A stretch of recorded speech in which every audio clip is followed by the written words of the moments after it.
everybody! Welcome to Playbook by Laserforce Loveland. This podcast is a platform for laser tag players to geek out about strategies, stories, and ongoings in the Laserforce scene, and for you to join us as another player at the table.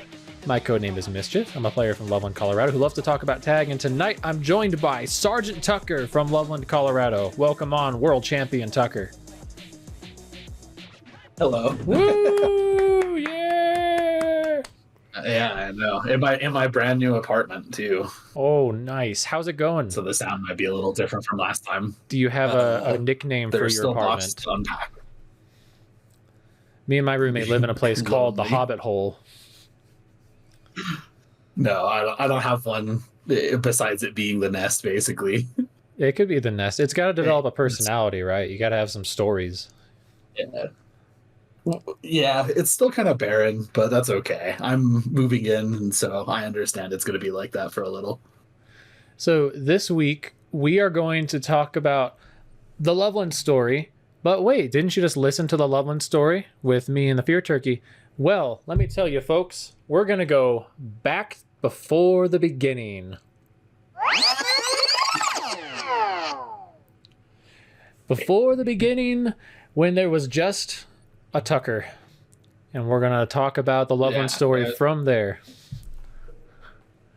Yeah, it was. I think at the very beginning it took, because you were an employee, but I think you and the others didn't join for like a year or two. So, but I remember back in 2013 a lot of different things. So before we get into all of that, if any of you have seen The Lion King 1.5, that is what this episode is. It's where it goes back to the beginning of The Lion King and talks about everything from Timon and Pumbaa's perspective. That is the episode we got today. And SgtTucker was there from the very beginning. Tucker, when did you originally go to Loveland Laser Tag? So I started in 2013, my senior year. I remember I was invited by Chance Dana to come play Midnight Madness one night with them, because we were going to get a group of friends together, and we were going to just come play Midnight Madness. And I remember playing and being like, wow, this is a lot of fun. I had recently stopped doing wrestling and football, and I was kind of looking for another hobby. And tag kind of just slid right up, and Chance was like, hey, come try this out with me. And I got a membership, and things just kind of went from there. Wow, 2013. That is a couple of years after I began playing. I was working there in about 2011. And what was happening around that time? So at that point, we were just a membership site. I think it was still... Jeff had owned Loveland Laser Tag for a while at that point, because I think 2009, 2010 is when he bought it from Laser Tracks. I can't quite remember. I don't know off the top of my head, but I remember it was a very tight-knit community. I always remember the employees talking about, people always get confused of where to find it, because that school and for those of you who have been to Loveland, that school and that storage unit and the government building didn't exist. That was just a big plot of land that was over there, and it was just prairie pretty much. And so people would walk all back and forth around there, and there were, it was just this big open field, it felt like, instead. And Jeff didn't have nearly as much of the building either. I still remember the dodgeball area that he had back there, as that took up most of the space in the back room. And then he had a little area off to the side that during members nights, they would pull out the Xboxes and stuff. And you could play Minecraft or Halo with your friends or something, but everybody was there to play tag, so nobody cared. So... Well, kind of. I mean, there's a lot of history if you go back to the Laser Tracks days. It was owned by a totally different guy. Right. I mean, I went there when I was in middle school, and the place was so different. They used to have a pool table and kind of just these cutout areas with the and from a staff standpoint, like we used to have these horrible pizzas that you would just stick in the freezer and they would come out looking like these flat cardboard cutout. I remember because I remember being told to stay away from them by chance. It is bad for sure. The staff culture. It was worse than the school pizzas, which was impressive. Oh yeah, no, they were as cheap as you could find, and we would serve at the birthday parties. You know. Oh yeah. Don't worry, Jeff. Food is food at a certain point. Jeff was well aware of this, and he inherited that from Laser Tracks. He wanted to get that changed pretty quickly. Yeah. Oh yeah, no, he made a lot of really cool changes. Absolutely. Talk about Chance and the staff, because the staff at the time in like that 2008 to the 2012 era was like a really core part of the LLT culture. Oh yeah, so back then memberships you had to buy, and it was like you had a yearly subscription basically to LLT. I think it was something like you paid like $20, you got a membership card. And then the other part was you got to play on members nights, which if I recall were on Tuesdays. And you couldn't get in and pay for your passes unless you had a membership card. And you could buy one when you went up to the door. They would let you, buy a membership if you wanted to play that night. And we would play all kinds of like advanced game modes. We would play, we did play like a little bit of Space Marines. But back then it really felt like we kind of dreaded playing that one in particular. I remember we were really into Gladiator and Highlander. Those two games were really big. And then people really liked playing Aliens. Alien versus Predator. We would play. Well, that's a custom game mode, right? You should explain that, because that is still one of the most fun game modes we have. You should explain that to people. So basically there are the three teams. It's the classic Alien versus Predator, if you've ever seen the movie style. There is a huge team that is green that are the aliens. They have pretty much unlimited rapid fire. It is not hard for them to get, and they have, I think it's 2-second downtimes, so they come back up real fast. It only takes one hit to put them down, but getting a reset chain on multiple aliens is really tough. And then you have a small, sturdy squad of Marines and the White Packs. They have your standard shots. I think they have missiles, and then they have nukes, which they can missile the aliens or they can missile the Predators. The nuke affects both sides. But it takes multiple hits for a alien to down a Marine. So it kind of was like you had that armor for them to scratch on almost, for you to be able to try and shoot back. But if there were too many of them, you kind of got overwhelmed really quickly. And then there was a small elite group, usually no more than 2 or 3 Predators, who were just the ultimate raid bosses. They got invulnerability, they had missiles, they had easier access to nukes, they had more HP than the Marines did, so the Marines would have to shoot them multiple times too. And so it created this interesting dynamic where the game was hard to balance in terms of points, but almost always was it really fun. Even if you didn't come out winning via points, working as a team of Marines to evade like 10 aliens coming at you was like frightening for a little while, because you felt very stressed out, because in the back of your head, one, there's more aliens somewhere else, and 2, there's a Predator or 2 somewhere else. And so you're trying to move together and take like stands together and do all of that. And it was a lot of fun. You would get swarmed and you'd have to flee. You'd basically huddle into groups of 2 or 3 Marines at a time. And there were like 10 Marines to a squad, basically. And so each little group would be running around. You'd bump into each other, and for a few seconds, 6 of you are fighting together before you're all like, oh, this is terrible. We're just going to all get reset and run away. And so, we had a lot less understanding. We knew how resets worked, but we did not understand just how effective they could be back then. So that was one of my favorite ones. It was, and especially because it was played with all of the members who knew how the game functioned, it just made it so much more intense and enjoyable. We got to play it just the other week. And the problem right now with it is it takes so long to set up because you got to do the custom levels, and people often can't use their membership under time constraint. But gosh, it was still so fun. And you almost don't, like, it's hard to balance the teams. You almost don't care if, as long as the balance in the arena is right. You want a huge swarm of aliens killing everybody. Oh yeah, you want no more than 1 to 3 predators maximum. You want no more than probably 7 to 12 Marines maximum, and then you want literally the rest of them to be aliens. So that can be 15 of them. That could be 25 of them, and it would make for some really intense ones, especially because, like I said, they would travel in little balls and they would just come up a rampway and just rapid fire you to death, and you would have to run. Can we talk about the staff a little bit from back then?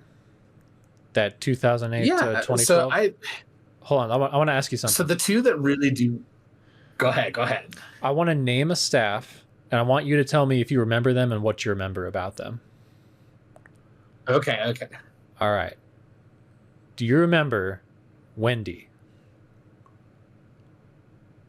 Oh, very vaguely. Yes, I think so. I don't think I interacted with her a whole lot, but I know she was around, and I know, gosh, like I can see the face in the back of my head. Right. But it's hard. It's hard to remember a lot about a lot of that. I don't know that I interacted with her that much. I know that she would play games with us a lot. I know that usually when she was around, Michael was around. I think they were dating. I don't remember. No. I remember her being a lot of fun to play with. And I remember always being really excited when she would play because she was always, if I recall, she was always very bubbly and just having fun. She was not ever like really intense, if that makes sense. You might be remembering Ellie. There to... Maybe I am. Maybe that's because she ended up marrying Michael. That must be. So I don't know that I remember Wendy then. No worries. I'm going way back. Wendy was a staple in Loveland Laser Tag. She would pretty much do cafe, and she stayed for a very long time, probably like 5 or 6 years. But she was very nice, a staple of the community at the time. But it was kind of a trick one right off the bat. She felt like she deserves to be mentioned at the top because she was just such like she was always there, always around. Fair enough. Remember, to be fair, there are only 3 that I remember very clearly. So yeah. Oh, I'm trying to think of people who would have been around. Do you remember Kyle Nelson? Yes, he was an interesting one, not in a bad way. He always came off as very aloof, like he didn't really care a lot about a lot of stuff. Not that he like disliked it, but he just didn't seem to get phased by very many things. He kind of gave off this like aura of I'm just here to be here and have fun and hang out, rather than stressing about stuff. I think it was rare the day that I would see him stressed out, especially early on. But yeah. Cool. No, he was a manager, and he'd been around. I wonder if he was one of the original staff. And looking back now in our late 20s, I think he was in his early 20s. So he was, and at the time we were teenagers, So he felt like I think only a year or 2 older than me. Yeah. To me, he felt like kind of one of the cooler older kids, and he was one of the members that would come play on members' nights. But yeah, he was very mysterious, I think. That's a good way to describe it. Yeah, he was not a sharer, that Kyle. He did not talk about a lot of stuff that was going on, especially during members' nights. He was mostly just there to play and hang out. And if you remember any of these people's code names, let me know. I'm even struggling to remember his code name. Oh gosh, I don't even think I remember Chance's. Me neither, man. Which is, what was it, Sir Chancicus? I think so. I think Something along those lines. Or maybe it was like Chance-a-Lot or something. It was something medieval. Yeah. Well, Chance, tell me about Chance. So I went to high school with Chance. So he was my in. I joined the gaming club that Chance kind of helped run. And one day he was like, "Hey, we're not actually going to meet up at the school. Instead, later tonight, we're going to go meet at Tag," like I said, for the Midnight Madness. And I was just like, "Oh, okay. I'll come along. I might be there a little late. I've got to do some stuff." And so I think I biked over, which was a long bike ride for me. It was probably about 20, 30 minutes. Or I might have roller skated. I can't remember. I just remember it being really long to go hang out. You roller skated around and town? Chance was. That's I cool. used to, yes. That's cool. Like, I used to my first job, Sonic, I would rollerblade to and from work before I got a car. Nice. If I couldn't get a ride from my parents. But that was also because a lot of other stuff. Anyhow, Chance was basically my introduction into LLT. He was the one who kind of dunked me into the waters and went, "Here you go." And I was just like, "Oh, okay, this is kind of cool." And I am a very shy individual until people get to know me. It's hard for me to open up. So Chance was very much that person who kind of bridged the gap of me getting to know a lot of the members, which definitely helped a lot. I felt, I had a friend there, so I could kind of like slowly start talking to people as I played games with them and stuff. And it felt less daunting to try and get out of my comfort zone, because I knew that if something went wrong, I had a friend that I could go just hide by. Chance as well. I mean, goodness, I have a lot of memories about Chance that I could talk about forever. He was also one of the ones who would, during members nights, Jeff would allow the managers to close the building, turn most of the lights off, turn everything off, and then play board games. And we would sit in the lobby for probably like an hour to 3 hours, sometimes till 1 a.m, just playing board games. And we would play, I think we played Small World, we played Flux, we played all kinds of games. And I remember sometimes Jeff would even join us. And Chance was a big proponent of that, if I recall. But also, if we weren't doing that, Chance would say, "Hey guys, I LARP, and I have a lot of giant foam." He would LARP. And we would probably walk out there as 6, and we would take these giant broadswords covered in foam, or these like sword and shield combos covered in foam, and we would just for like 2 hours just beat the crap out of each other. But it was always so much fun, and like no one ever took it too far. I think the worst incident was the arrow one, where Chance finally got a bow and an arrow that functioned with it, that was safe, and he had wrapped up and padded up. And we warned everybody, be careful. And the first shot went straight into someone's nuts, and we put the bow away. It was taken away. And Chance was like, "Nope, that was what I was worried about." So, no way. Yeah, Chance was a legend. He was always just such a kind, welcoming person. I remember him being one of the main, like the first Resupply main that I remember. Yeah, the neon like shades. I remember like the giant, like neon green, like the see-through ones. You know what I'm talking about? With doesn't actually have like glass. I think that was in the briefing video that we originally made for Space Marines 5. So if you go, he would run around those.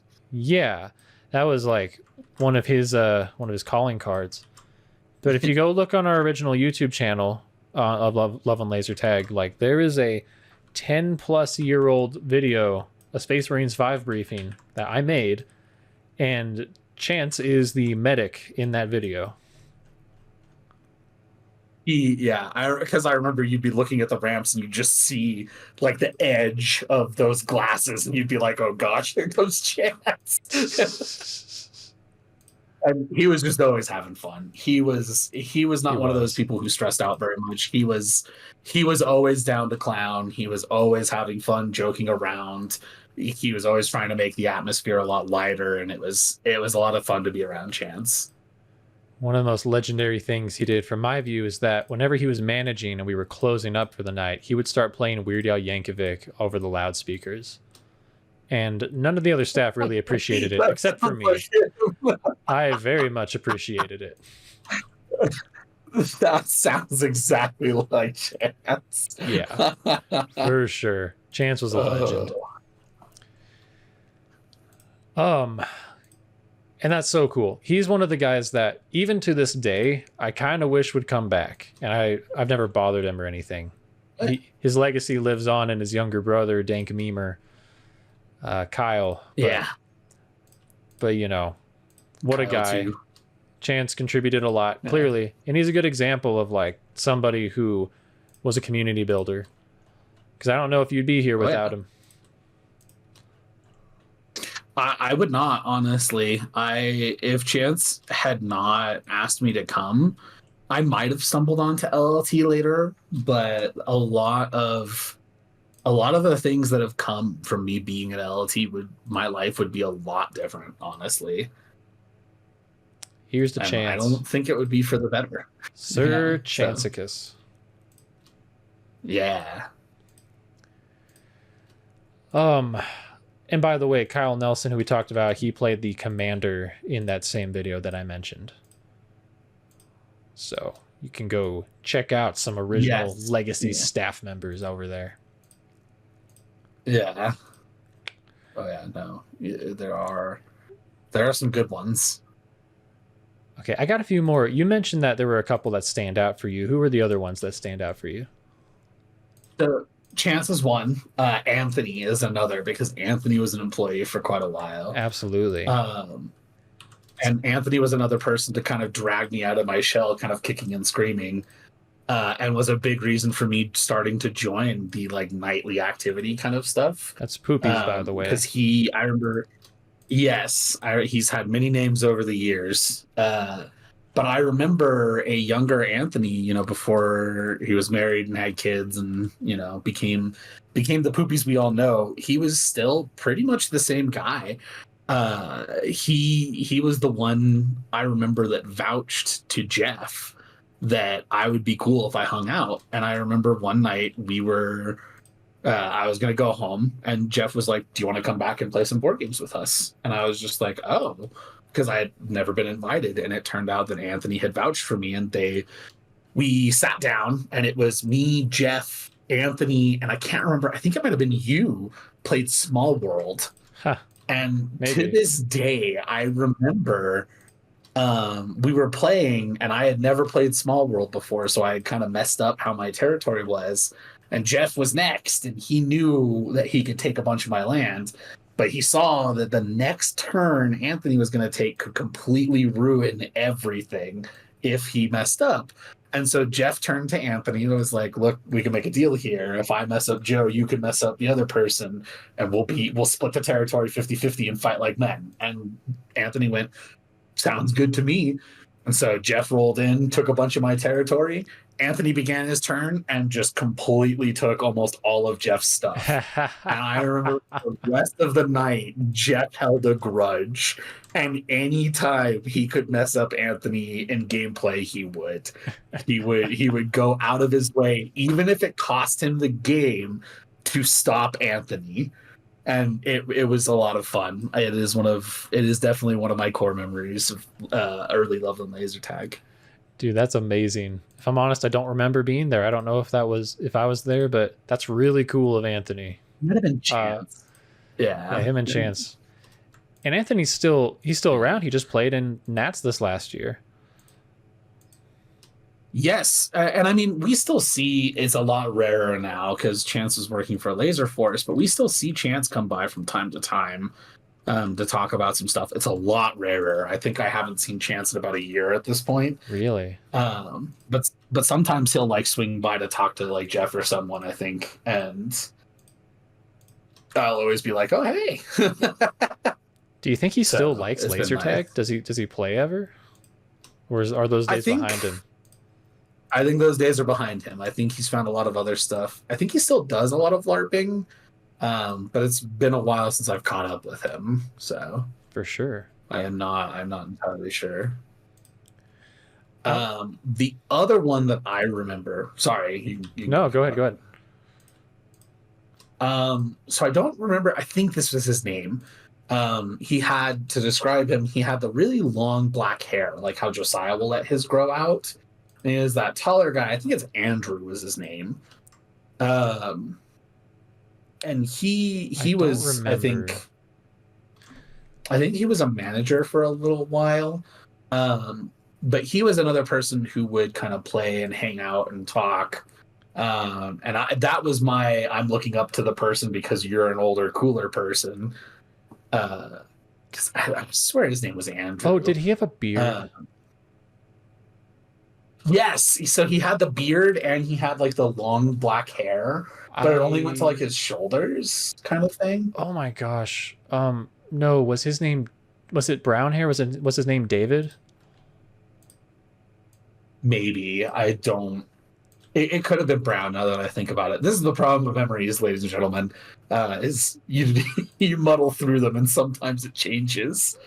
Like, did he have like a pirate feel to him? I don't know. All right. Kind of, yes. I think that would be an accurate description. I think he didn't have like a full beard. He had like the like kind of chin beard almost. Dude, I'll go look for a picture. Like the sides. Yeah, I'm sure. I'm thinking of a guy who went to cosplay as Miguel, like from the Road to El Dorado. I wanna go find this guy and see if I got the right one. But talk about him. He would look very much like that, I think. But no, he was just one of the people when I was getting into the membership stuff.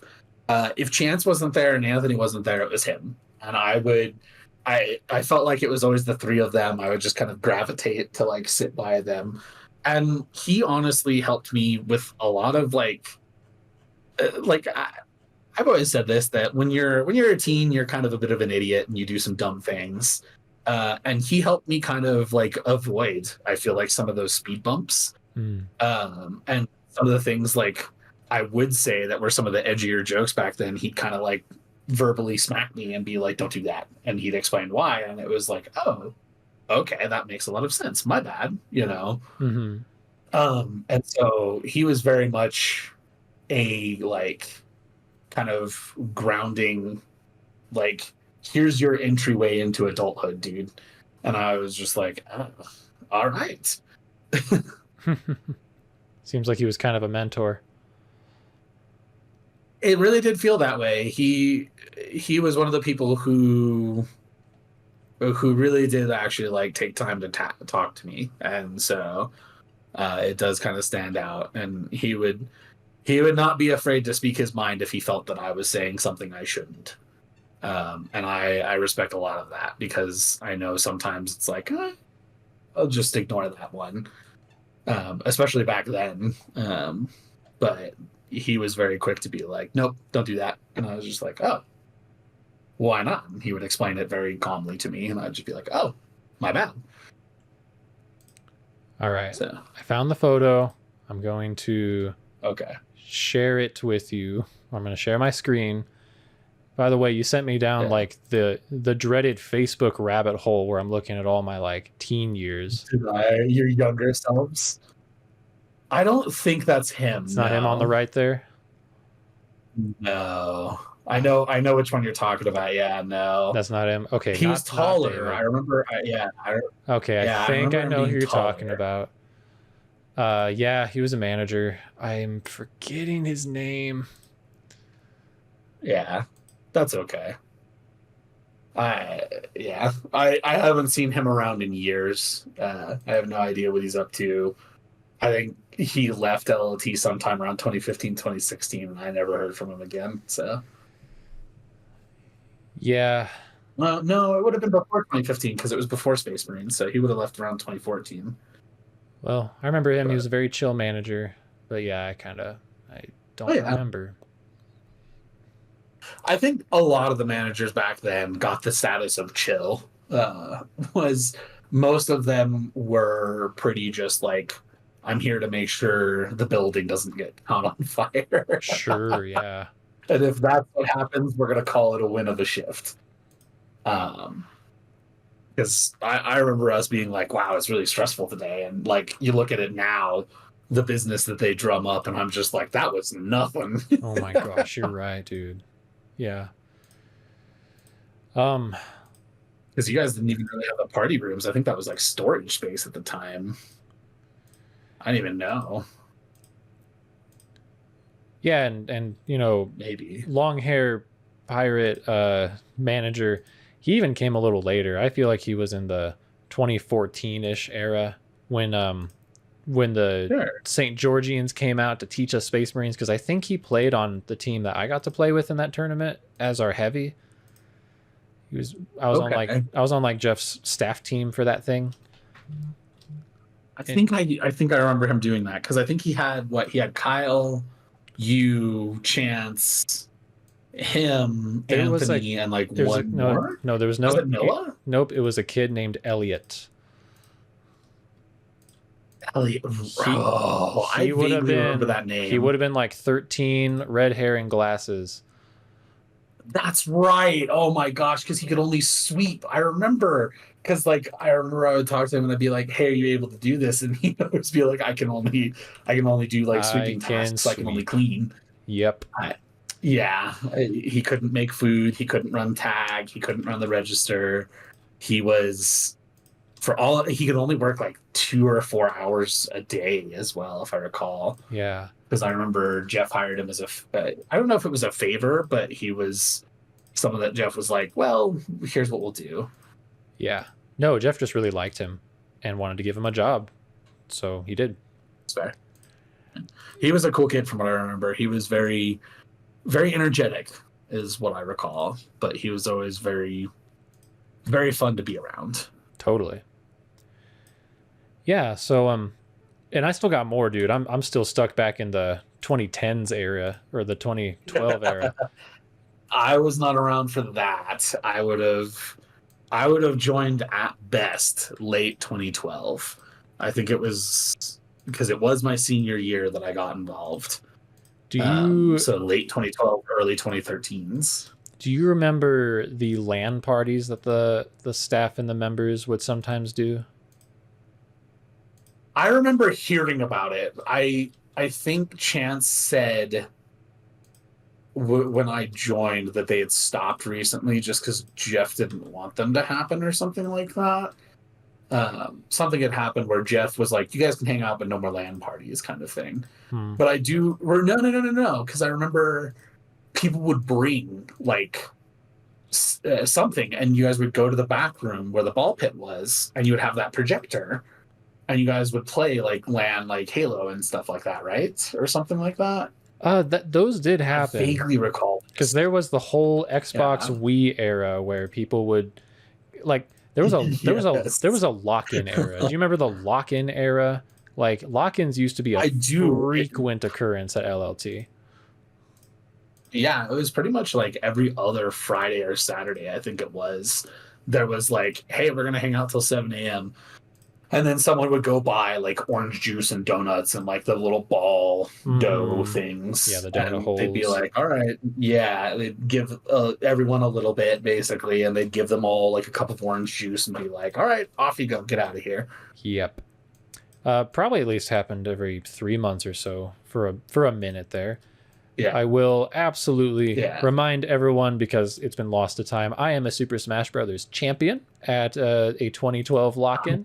Just so everyone knows, I'm pretty good at Smash Bros. Brawl. You should take Josiah on.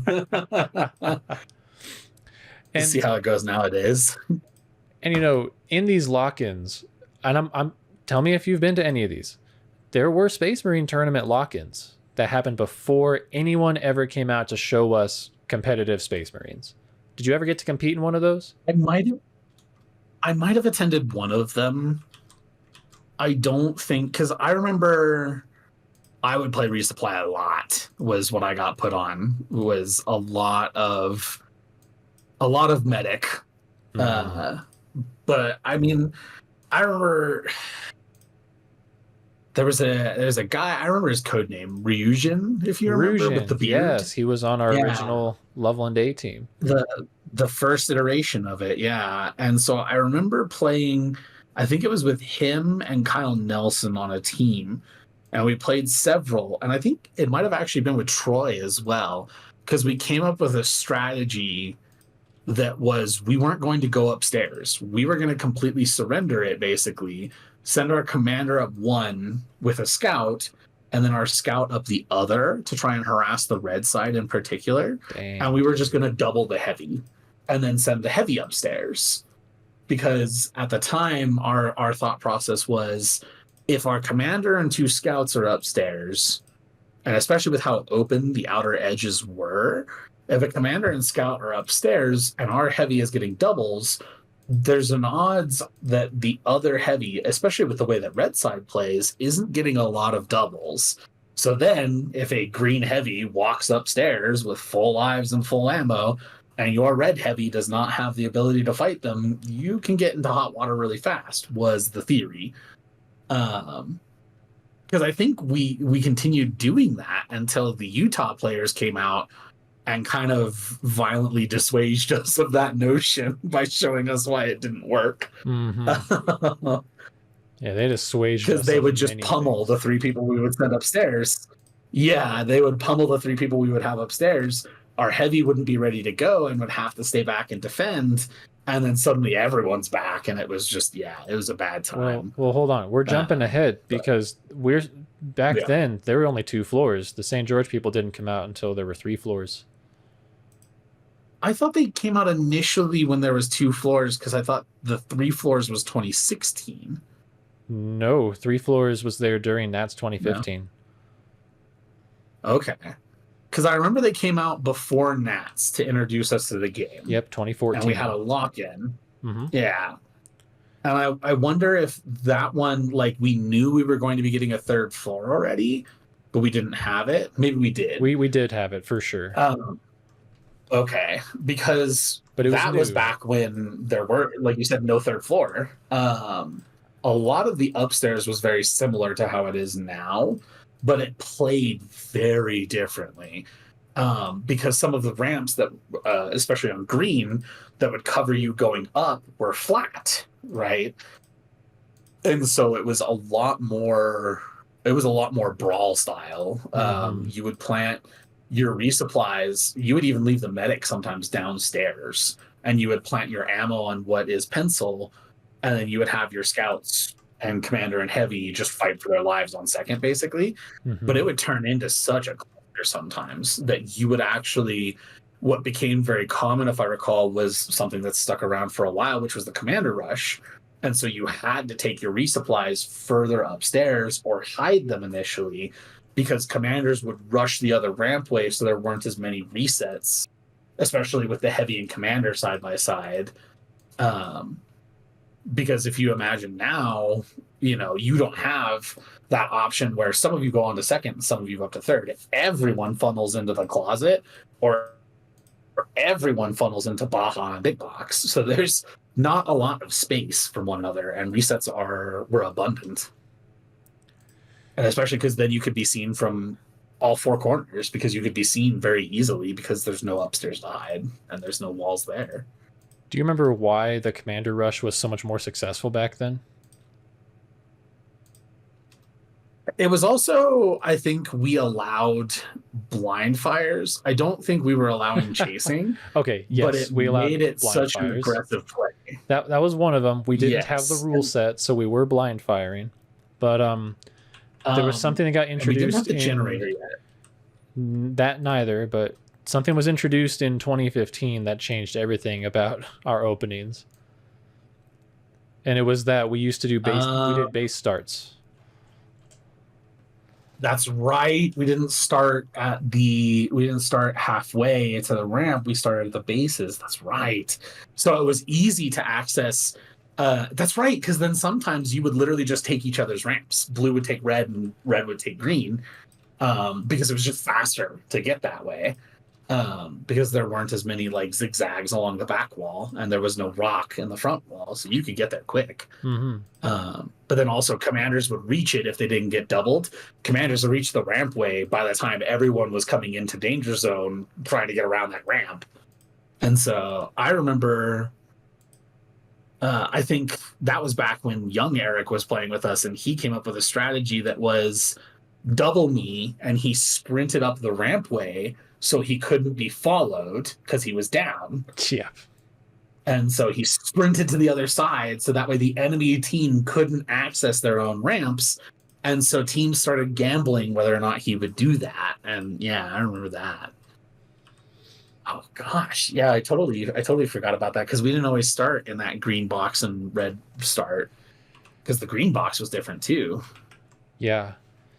It's just funny. I don't know if there's any other sites in the world that are playing Space Marines 5 but aren't connected to the global tournament scene, because that was us. We didn't know about chasing or blind fires. We just were playing Space Marines.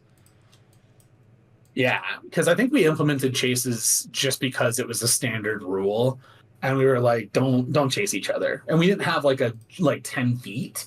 It was more let your opponent flee from you. Yeah, just like in regular tag, I think. So it was something where you wouldn't get chased. Sometimes you would get chased because everyone was a little different, a little further than maybe 10 feet.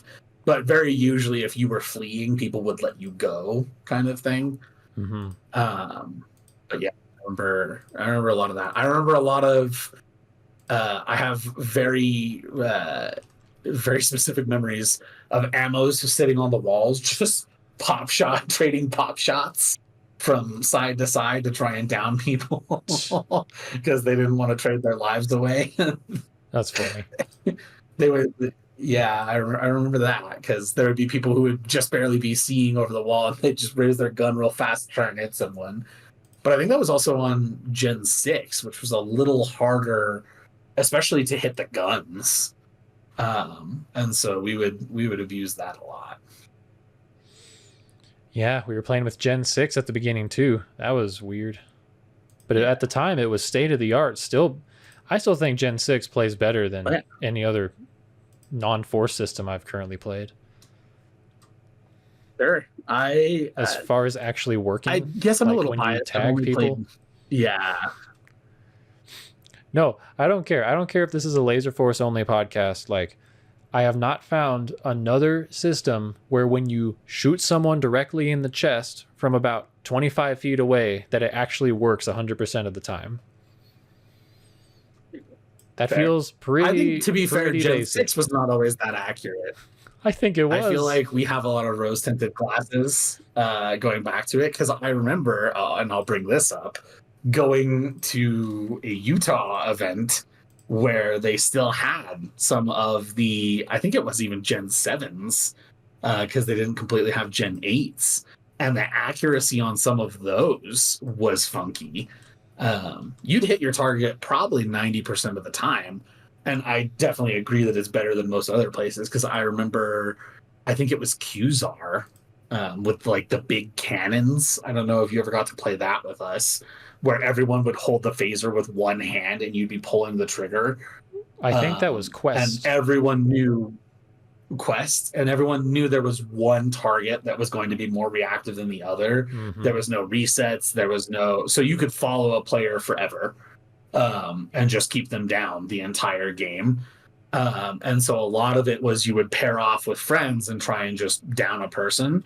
And you couldn't run away from your target. You just had to try and twist your body until they messed up and then try and shoot them down. That system was very, very dumb and obnoxious is the way I will phrase it. Because being allowed to be followed literally everywhere and put down after playing Force, not even just Space Marines, after playing Force is frustrating because you know there's no coming up. You know this person's never going to leave, and they're just going to farm you for points because they don't care. And so it was particularly brutal, especially as a new player. Well, that was a fun little detour to dunk on people that don't play Laserforce. Sorry, everyone. Yeah, Laserforce supremacy. Yep. I'm still looking, still waiting. I'll be outspoken about that one. Yeah. Gosh, man, there's so much to reminisce about. What else? What else is on what's coming to mind for you? Pre-St. George. So to continue. well, then we get into the era of the St. George's came out to introduce us. Wait. I got a few. I remember. I got a Go few. ahead. I got a few more before we get to there. Can I name a few more Okay. honorable mentions? Sure. There was a staff named Missy. Missy was I think there since the very beginning of the laser tracks era as a laser tag marshal. She was cool. There was Kevin. Remember Kevin? Kevin was one of the main LAN party guys. Maybe not. And Yeah, no. I'm forgetting his name. I feel like his name was like, oh gosh, it was like not Shadow, but it was like Zato, or had some kind of like it was like interesting pronunciation. Long black hair. No, I cannot say I remember that either. All right, well, this is me, an old man from a dead era, trying to just make sure some people are remembered in the history of Loveland laser tag.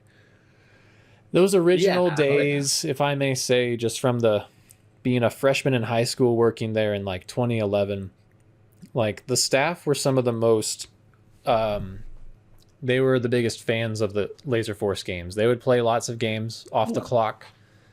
They would go to the tournaments, do these Space Marines 5, D&D, Highlander. And we had a tradition, even way back in 2011, where at the end of a Midnight Madness on Friday or Saturday night, they would run a game of Highlander. And most Gen Pub hate this tradition, but it's still a tradition to this day, which I think is insane. That's a 14-year tradition. None of the current staff have any freaking idea where this came from, but they do it. And I think that's incredible. Yeah. They just know they've been told it's tradition. No, I do remember a lot of that stuff because honestly, like, I'm trying to say this is not like a bad way. LLT was not as big of a business. It was more. It was this really, really small, tight knit community more than anything else. Kind of a hole in the wall. And Jeff was there a lot. Yeah, it was. That's actually a good way to describe it. Like families would come and like have their birthday parties and stuff like that, but it would be, nowadays I hear John or Gabe talk about, oh yeah, we've got like 20 parties booked out today, and I'm just like, oh my gosh, because I remember back then it was like, yeah, we've got 2 parties, and this is going to take up most of our day. And because it was just it was entirely different. Jeff didn't have as much space. The arcade wasn't there. He didn't really have any arcade games. He had that pool table, like you said, and then the dodgeball pit in the back. And then he had, you could buy access to the games and then the memberships. It was very much, that staff was hired because they loved Loveland laser tag. They loved playing. They loved being there. And that's not to say that the people who work there don't now, so don't take that way. No, not at all. It was definitely just a different, especially 7 years ago. It's crazy to think how much different the interactions were because of the way also business was. There wasn't, I don't even think Grimm Brothers was around there. So there was no bar nearby. There was no liquor in the store that you could buy. There was no beers or anything. It was just a bunch of like teens and misfits, honestly, coming to play laser tag and hang out after school. The Mountain View kids in particular would come over and they'd just like kill a couple of hours and then go home, So yeah, it was definitely a different vibe. Yeah, I completely agree. And yeah, it was really fun.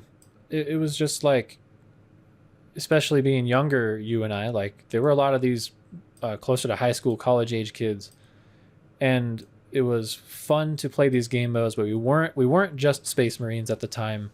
It was more like just members nights. Gosh, man. And you could tell it was more of a family, like a smaller business. Do you remember the Halloween haunted houses we would run? So I never got to attend any of them because I was always helping my parents with like running theirs. Not their haunted houses. Your parents run a haunted house? Handing out candy so they could take. Yeah. So that way my mom and dad could take my siblings out trick-or-treating. I would stay home and hand out candy usually. And I didn't mind that. That was okay to me. Usually a friend or two would hang out. But I always remember people talking about it. I always remember the staff being like, yep, we've got to, LLT would close the day before and the day after. So that way they could take that day to just set everything up. And then take that extra day to take everything down. And I remember Chance always being like, this is probably the hardest part of this job is getting this all set up, but it is also very fun. Yeah. The last thing I'll say about all this then is just, you can tell how much it was like an effort by Jeff, who had bought Laser Tracks and turned it into Loveland Laser Tag. And all throughout, you could tell that he was trying to give kids opportunities to learn, and he really liked mentoring people. I felt like that was a big intention of his behind the members' nights and the staff. Mm-hmm. And like I said, he was there a lot. So he was, a lot more. And again, obviously, this comes with the business getting bigger, but he was a lot more hands-on. He was, he was a lot more present in members' nights, even. He would play games with us. And he would just hang out and have fun whenever he was able to.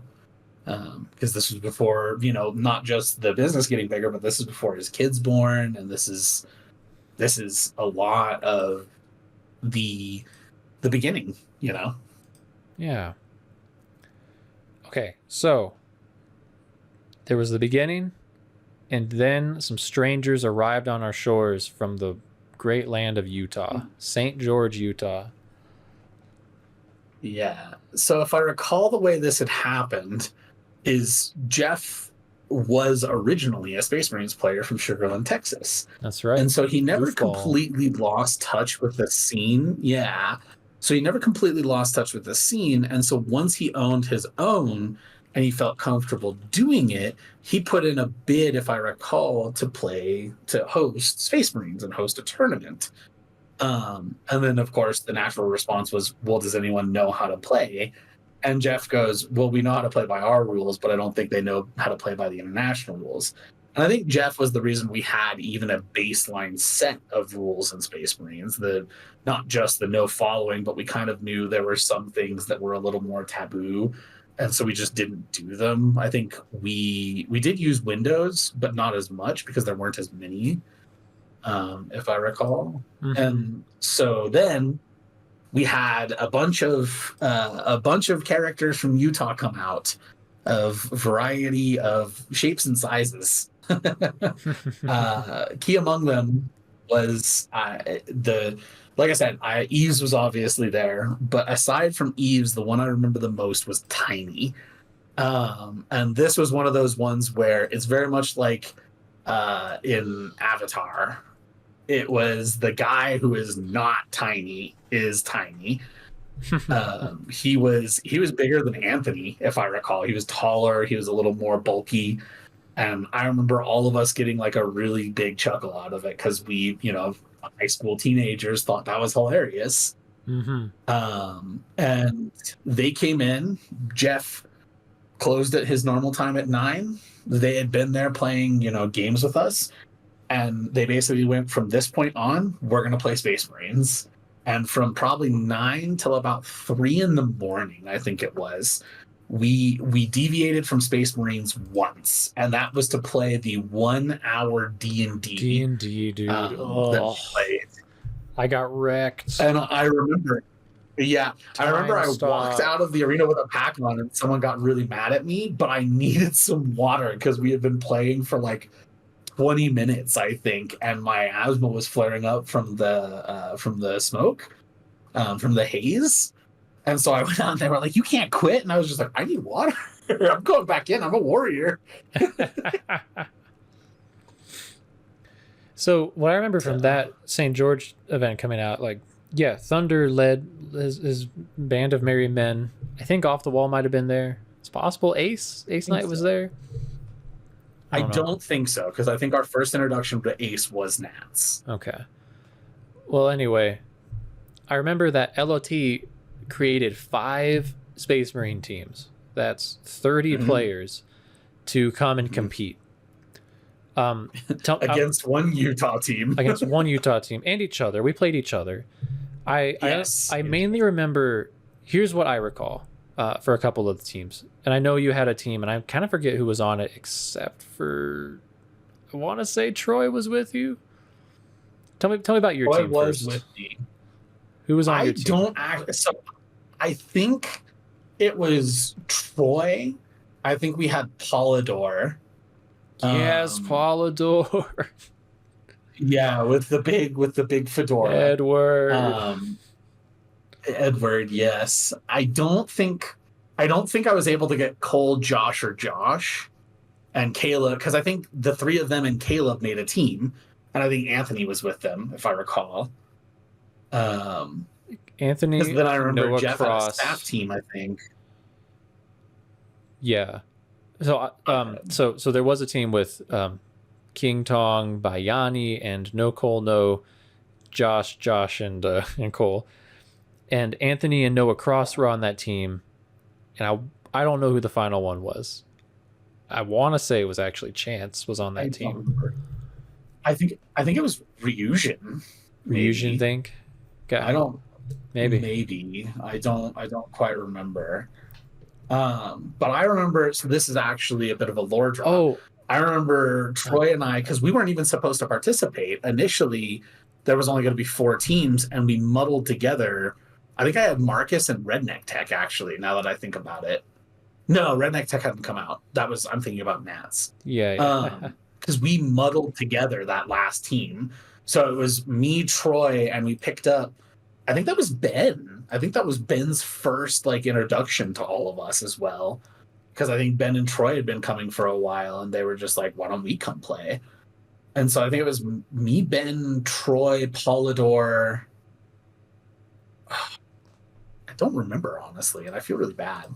But I remember we were like, what are we going to call our team? Because we weren't even sure Jeff was going to let us play. Because when we had asked, Jeff was like, I don't know, we'll see. And then Jeff was like, I actually do need a 6th team. You guys should stay.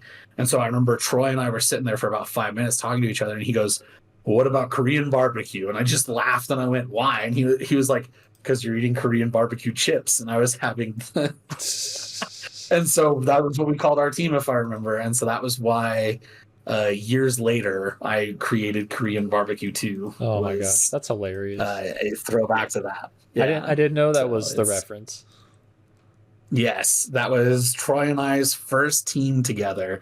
And I remember, I think Troy and I played Resupply, because I think Troy was my ammo, and that was where I was like, we're going to figure this first floor strategy out, Troy. And he was like, I don't think we will, but we're going to give it our best.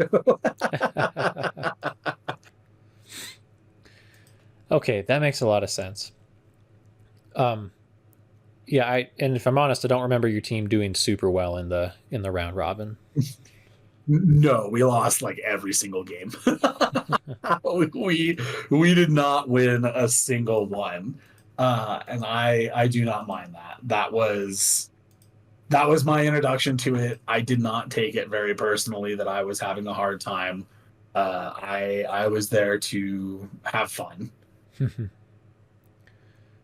All right, can I list a few of the teams that I think I do remember and kind of fact check it with you?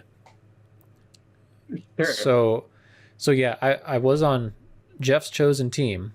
He made a staff team with Jeff was the medic, Elliot, that 13-year-old, was the ammo, the long-haired pirate manager, who was his name Andy? I know there's another Andy who still works for Laserforce and was a manager, but I feel like his name might have been, or Austin. Maybe you're right.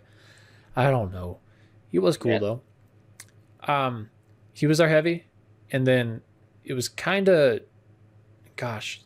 Kyle Nelson was our main commander. I was a scout, and there was one other scout, and I'm forgetting who it was. Any idea? I don't. Was that Noah Cross at that time? No, because Noah Cross was with Anthony. Was it Chance? I don't think so. I don't think you said Chance. I don't think so. I think Chance participated in 1 and 1 only, and I think this was it. Yeah, because I remember we could never get him to come back after that.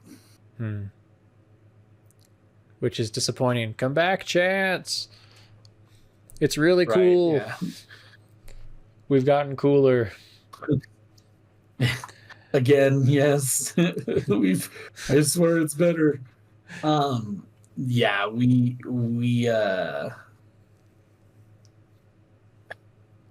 yeah, I remember that the kids team, which was like you said, King Tong, no Cole, no Biani, which was the other Josh, Caleb, and then it was Anthony and Noah were 6. And Are you sure Caleb was there? Because I don't think Josiah was there yet.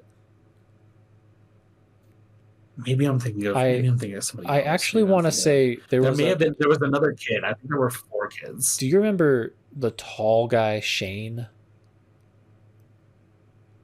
I think he and Joey made their own team. Because that was was a different team. That was the dominant Loveland team, the best one we had.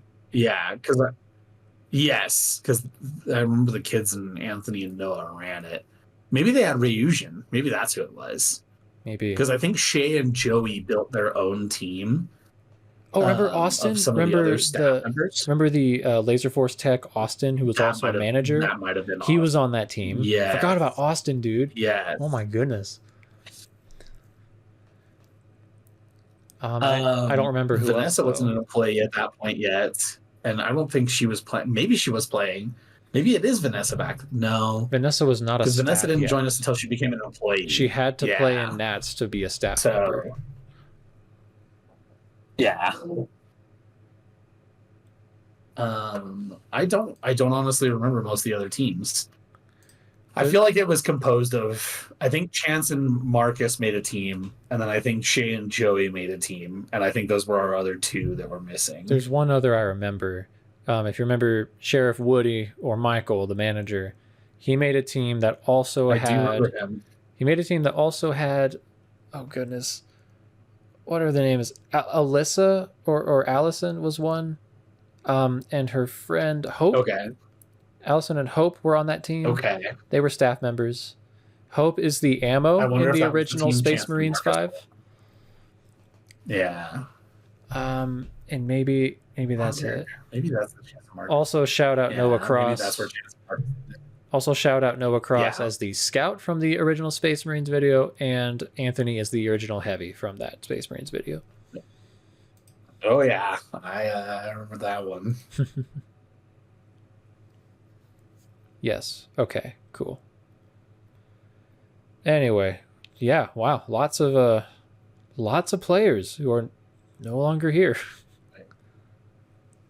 Well, and to also kind of go into it, the strategy in 2015 was a lot different because yes, the 3rd floor was there finally, but there were several key features that are not there anymore that have been replaced and fixed. Do tell. One of which is there was no wall in Fortress, and there were no walls except for the one in Chamber on 3rd floor. So basically, the only place to hide if you weren't ducking was in Chamber, and there was no cutout or anything so it could be seen from 2nd. However, I don't know if you remember this, the left side of Chamber wasn't a complete wall. It was a half wall, so you could lean out the other side and look down at Blue Base. Oh, I don't remember that. Or you could look over at Green Start. And so it made that really hard to fight back, because if a team took that, you basically could never, ever go over to the green side, because the resupply and the heavy would sit in Chamber, and the heavy could just hit everyone from upstairs and just keep blasting them, basically. And they would never run out of stuff. And then you would go send a scout over to Red Ramp, and it would be terrible.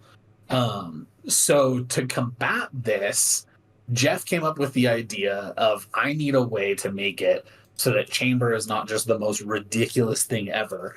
And he put up a giant mirror that could see into Chamber from 1st floor. I don't know if you remember this. And you could very vaguely see from Chamber to a specific spot on 1st floor. So you were at a disadvantage, but you could still defend. And we realized that the only way to hide in chamber anymore was to hug the right side and put your body against the wall with a gun above your head. That was the only way for the IR not to catch you. So, in essence, your medic would do that. Your heavy would stand under the mirror and your ammo would stand beside them. So, we completely defeated the purpose right away. But I do remember a lot of games where people would send a scout over to Green Start and they would just plink everybody in there. But there was another mirror, if you recall, that Jeff installed, which was to counteract what we came up with to beat the mirror, which was he put one outside of where Fortress is now, and it could see the whole way across third. So if you were standing underneath red ramp as a scout, you could just rapid fire and down everybody on the third floor if they weren't hiding in the chamber, basically. And so suddenly the third floor became really risky to play because you couldn't fire back at the Fortress one. It was really hard to angle it because of the way that it was set up visibly. You never knew if a target was there, even if you were aiming. And so a lot of that gave a lot of credence to that first floor strategy where you were like, I don't care that you have third, I can hit you. And it was a lot of, especially I remember there was a strategy that completely revolved around having one scout hang out at the bottom of red and just lay as many shots as they could Oh the my third goodness, floor you're to try so and right. down. Oh. Because I remember you would plant then your resupply and your heavy on the red ramp if you ever lost third floor. And your scout would basically just be pinging people on that, and your heavy would play the rampway. So if anyone stood up to hit the scout, the heavy would shoot them. If they stood up to shoot the heavy, the scout would hit them instead. And so it made this really awkward. You had to defend almost from second. You had to defend third floor. And it made a very interesting time.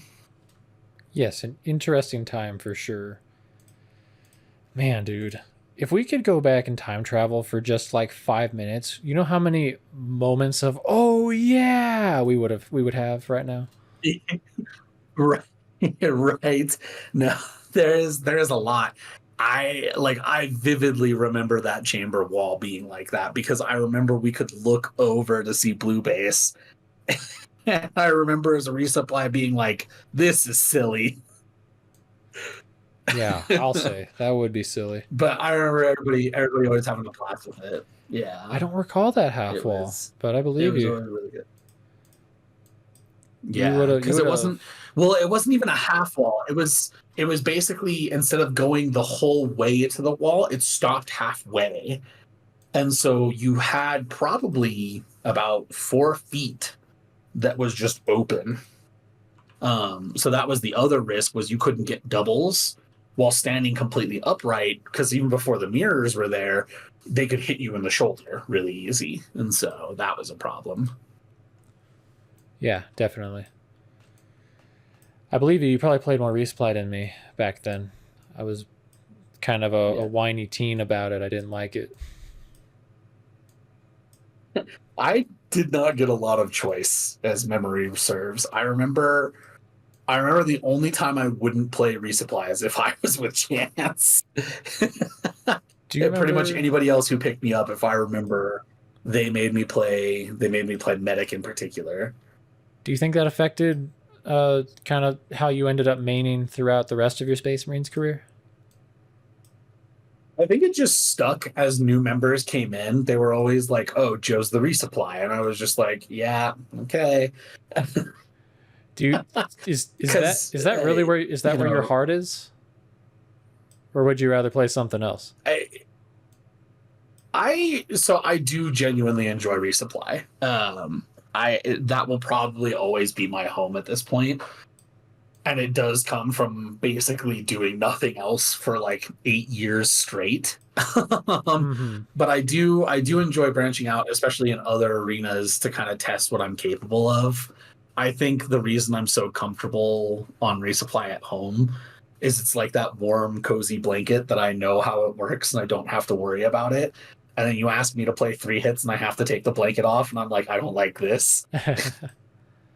Yeah, fair enough. I mean, you have become really good at it. but I know that can be the story Yeah. for a lot of players. They end up just getting locked into a role and Yes. never escape. It is, to before we go back onto it, to quickly say it is one of the reasons why I push a lot of our new players, just go play this role. Even if you feel like you're not going to do well, it's very important that you understand you have other roles to choose from. And I try to give a lot more agency to that. But I remember, to go back now, I remember the old green start, if you don't remember. So before it was the two L walls, it was like a little box. Do you remember that? Because the L walls got shifted, so they were still in the same spot. But it was, yeah, in green start, there were two walls that basically acted like a doorway, and you could get into the green start from there, and it could be seen from above. There was no hiding or anything. There were no like upper areas or like upper ceiling walls. It was just the two L walls, and that was where you started, was inside those L walls. And it was basically, we called it the green box because it was basically a box, and you could only funnel one person at a time through because that doorway wasn't even wide enough to put two people shoulder to shoulder with, unless they were the kids, right? And that was one of the advantages the kids had, was they could funnel out real fast because they could funnel out two at a time. But I remember that was another part of the strategy once we did move from the bases, because the Utah people were like, okay, first of all, you don't start there. I remember, I think it was I don't think walked it out. And like, here's where you should start. I don't think that was in 2014. I think the tournament committee decided that in 2015. Maybe. Because we tried to propose a number of very silly ideas, but I feel like we were entitled to, as it was our site. When that's 2015 happened, I was in that captain's meeting, and you know, me and Jeff, mostly Jeff, were trying to propose using the warbot and keeping our base starts. I do remember that being a big thing, and keeping the windows, and the world ganged up on us, and we did not get to have any of those at our home site. Fair enough, they were not good ideas, but I still did not appreciate that. So I'm quickly, if this is going to be really bad. It used to be like that, right? Instead of it being the HUD, that was just the big wall. You drawn a map or something? I am drawing the old map by heart to try and like show it to you, to show you the green. So the green start was like this, and I'm obviously not going to draw the first floor. Okay, I got a live stream right now of a Microsoft Paint, and this is pretty cool. It's pretty terrible.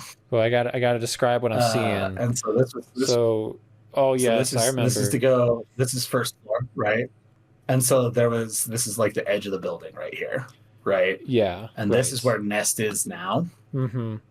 Can I describe this to the viewers or the listeners? So if you know the Loveland green start, this is where there's a big open space to start in right now. There used to be kind of two L-shaped cubbies, and you would have a little place you could hide in, and that was the green start at the time.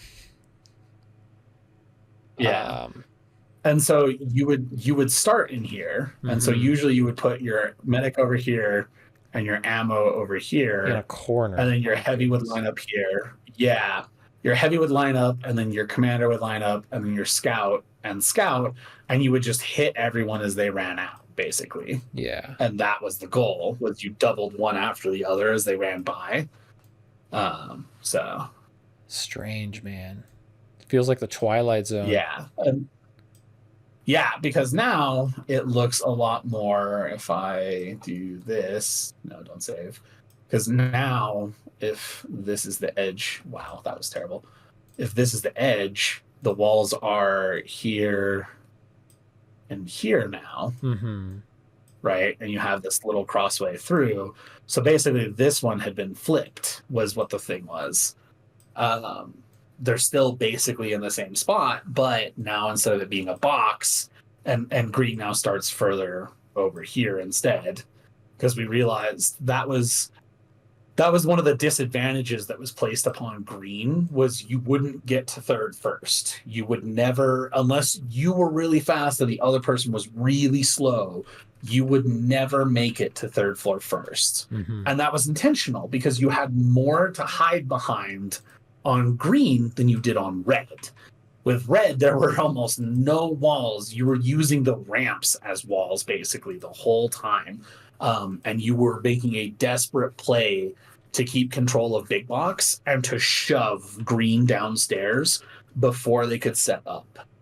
And that was the big thing, because your heavy wouldn't make it all the way to chamber, but your heavy would be in fortress by the time the green heavy was coming around, usually the closet wall, up towards third. And so the red heavy got to control a lot more of that pace because they needed to be the aggressors. And so green was so defensive at that point, because you had so many walls to fall back on. You just hid and you tried to wait out red. And then once red ran out of gas, you went over and you punched him in the face. A lot of this is no longer part of my memory. I've adapted to so many. Yeah. The arena's played about the same for so long, but you're totally right. This is how it was for so long. Oh man, everything changed even when the Nats 2015 happened, and all these teams that had never stepped foot in our arena just knew how to play it way better than we did. That was a trip. Yeah. Very humbling. Well, and in the back of our minds, we knew what King of the Hill was, but we were like, that's dumb. There's no walls to hide behind. There's no reason to stay up there. Like, the only reason to be up there is to shove the second floor people away. That's it. Like, otherwise, the third floor was lava, basically, instead of the first floor like it is now. And everybody came out during Nats and was like, well, you're wrong, and now we're going to show you why. Mm-hmm. And it was pretty brutal, I remember. There was a lot of hard-learned lessons via basically losing outright. Yes. Yeah. And that's okay. It was good. No, it was good for like, honestly, it was rough at the time, but it was a good lesson. Yes. Yeah. It was necessary for our growth. Yeah, I'll say. What do you remember about Nats 2015?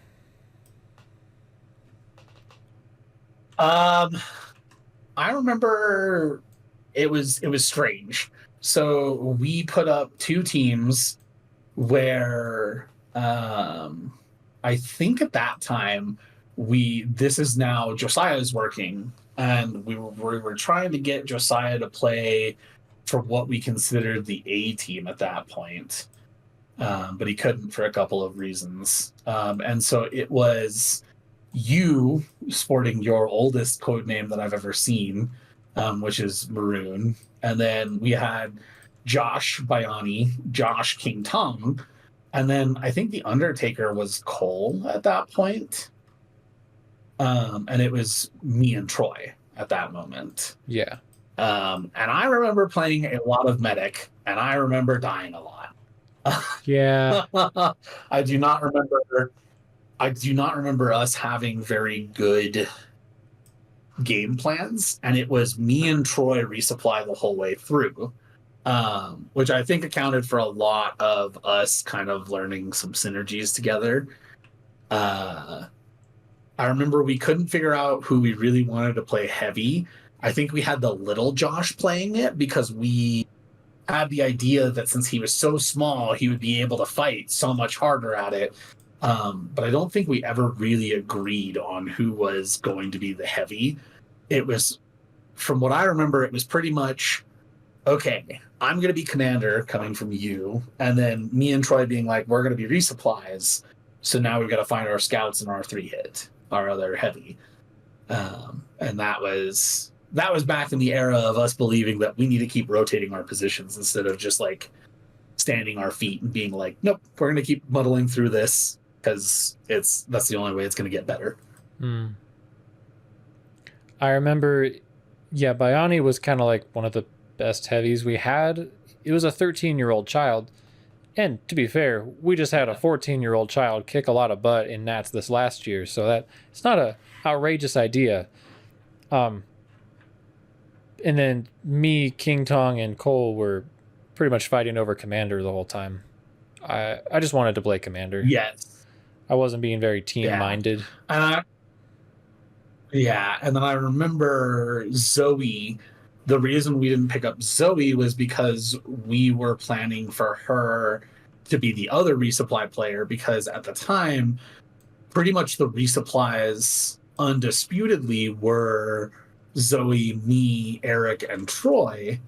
And so in that tournament, Eric actually got to branch out and play a lot of 3-hits, and that kind of disabused us of that notion.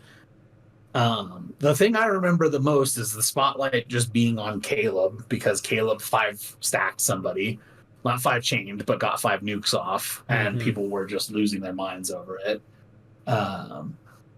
Because 14-year-old Caleb dropped 5 nukes on people and became one of the most watched people coming out of Loveland at that moment. But yeah, because I remember we had quite a few at that one. We had Jamie was on the other team. We had Ryujin with them, and then Caleb. I think Calvin Klein was Noah Klein, right?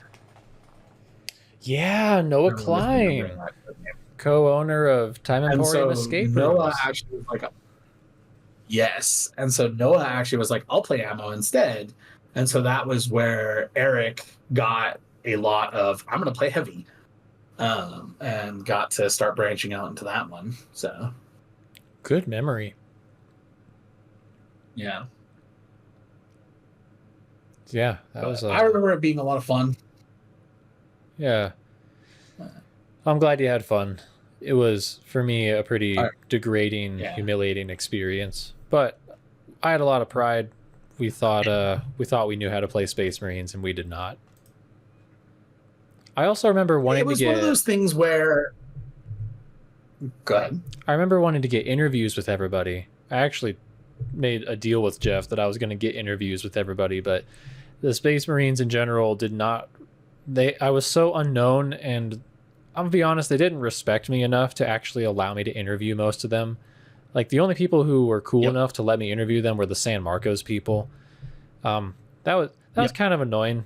And in the future, if a new enthusiastic player is trying to ask you for an interview, you should take that as a huge honor. I would totally do that for any site I go to. But that's beside the point. I definitely agree. Anyway. Because I do remember you had set up for us the like stand, and you were like, hey, can I just ask you guys some questions? Mm-hmm. And you gave us like a prompt of 3 questions basically that we had to repeat back to you at the time. And I remember not all of us took it very seriously, but I think you made a couple-minute video off of it, just meet the Lovelanders, basically. Yeah. And I do remember you mentioning, you were like, yeah, I asked other people if they wanted it, and no one wanted to get an interview. And I was just kind of like, really? That's weird, because like if this is as big as people tell me it is, all the time in sports people get interviewed. And so I was kind of shocked by that. I do remember. But I do remember feeling very much like we thought we understood everything. We thought we were ready for this. We were frustrated by not having Josiah on that A team, because we regarded, I think at that point, you and Josiah as the strongest 2 players. And I would agree. We were very flustered that we didn't get him because we were going back and forth. But we played it out, and oh my gosh, it was like looking at a giant, basically. And it was a whole revelation of, we have so much more to learn for me. So this was not the tournament that really made me mad. It took a little bit for me to get there, where I built up my pride to feel like I had deserved better. This was kind of the looking at a Goliath going, oh gosh, it's a lot bigger than I was told it was going to be. But and they came in. We got pummeled by Brisbane, and I remember some of them were grumpy because we kept calling them Australia instead of just saying Brisbane because they were the only Australians there. And so we started then calling them Brisbane as a team rather than Australia, which fair. I understand the request, so nothing against them on that. I think Sacramento sent out 2 teams. I remember San Marcos sent out a team, and that was the beginning of that rivalry. I think there was a get-in team that was thrown together at the last minute, so that way we could have a 10th team, because 9 would have been awkward. Yeah, that did happen. Yeah, I mean, we have this on the stat site. And then, thank you, Russ. I'm looking at it right now. And then we had the St. George team. The Syracuse members sent out a team, and Detroit sent out a team. And I'm actually curious who that the Syracuse team is. Because I think that was Lenny, Fox, Merlin, so Fox, Lenny, Sanch, Wookie, Doom 6, I don't quite remember. But then Death to All is Jesse, so I wonder who Doom 6 was. It might come back to me. But it was definitely that. With Utah, initially we thought we had gotten dunked in the water, and now we understood. We were for a loss of a better word, baptized into Space Marines, and we were like, okay, we get it now, we understand. And so we thought this was going to be like walking into the pool with the kids. We were just going to walk in and start playing, right? And we took that first step, and it was a lot deeper than we thought it was. And I do remember being stressed for a little bit with Troy, but also kind of going, there's not really anything I can do. And it's more at this point just realizing how outclassed we are. Because the only games that I remember being close were if we played Sacramento B, who, if I recall, had a literal Disco's child on it. Disco's youngest kid, was youngest kid at the time. As well as some of the other members, Disco and Autumn as well. And then San Marcos, who was about as new as we were from what I understood at the time, and Get-In, which was just a mismatch of players, right? It just, and it was people who came together from all kinds of different stuff. And, honestly, a lot of cool names. Beautiful, Marco, Crypt, Vanessa was on that team, Redneck Tech. I don't remember Straight to VHS or Grizzly, but I remember that team was a lot of fun to talk to and play with, because that team did not lose its cool, even though they 0-pointed. And I think that was why I didn't get so mad, because I remember watching them going, if they're not mad about losing every single game, I shouldn't be mad about losing to some of the people above me. Like, that was the message I took there. And so. Yeah. No, that's fair. But that was my core memory. Cool. That one. Thanks for sharing. Yeah. I don't have too many memories. I learned a few things. What I mostly remember wasn't from the games, but from reffing and watching. I had never seen anybody like double without talking before. I don't think we had gotten past the stage where we were going 1, 2, shoot, 1, 2, shoot on every double. And I watched the Brisbane team. Yeah. I think it was Fredo, and they picked up Ivy as a merc. And they were doubling pretty... Nowadays, that's a pretty standard skill you can get right away, but I'd never even seen it. So that was pretty cool. Yeah. It was something where I think the fastest we had gotten down to was Troy or me or Eric or Troy were the fastest doubles we would get, which was if we had named everyone in order, we would still have to say 1 shoot for the first one, but then we would just hit every target in order that we had said. But we still needed to like actively discuss it each time. And so I do remember it slowing down a lot of doubles. But I remember Troy and I would always be like, okay, if the person wants it and they don't leave, they'll just get it again. but we wouldn't double them. I think part of this came from it being Gen 6 and us trying to like account for the lag. Gen 6. But we didn't need to. We, as you said, you know, Fredo and Ivy were doubling pretty much without saying anything to each other. And we're just constantly sending out resupplies. Yeah. Let's see, missile dodging. I remember I was playing Commander and I was trying to missile Venom and he missile dodged me and my jaw hit the floor.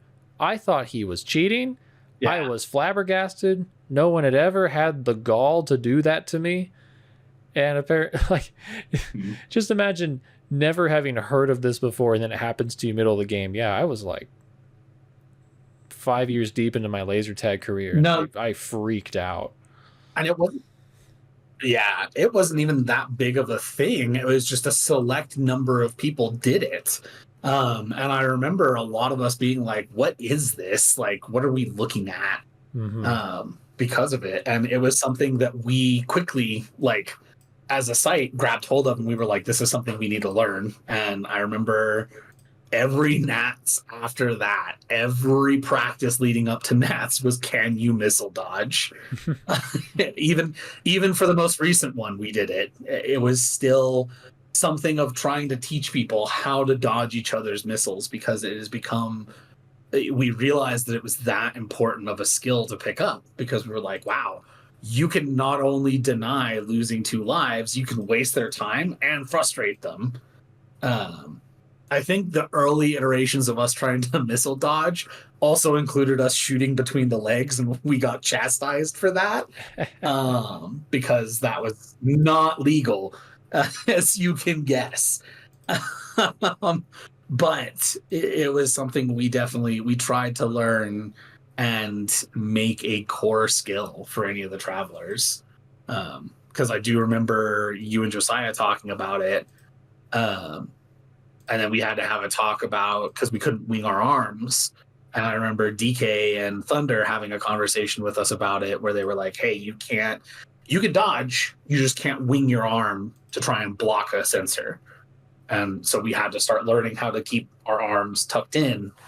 And so that became, you know, more practice. And it's one of those things I've joked about when I talk about laser tag, and some people are like, oh, it's a kid's sport. And I'm just like, yeah, you've no idea the amount of hours I have put practicing some of the silliest skills you'd likely ever heard, just to try and avoid problems. Yeah, seriously.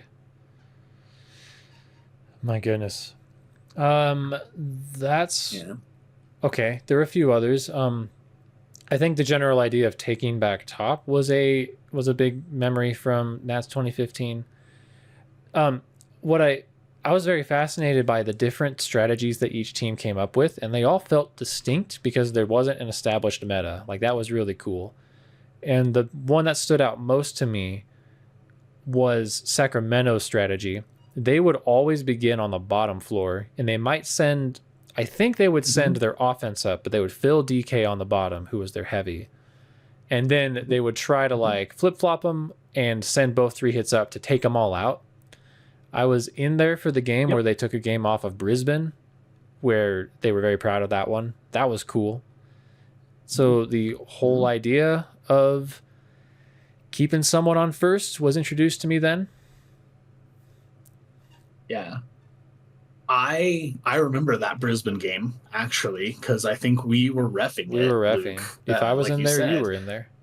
And I remember that, like, I have a very, very strong memory of hearing, I think it was DK or it was someone just scream out, Fredo's dead, Fredo's dead.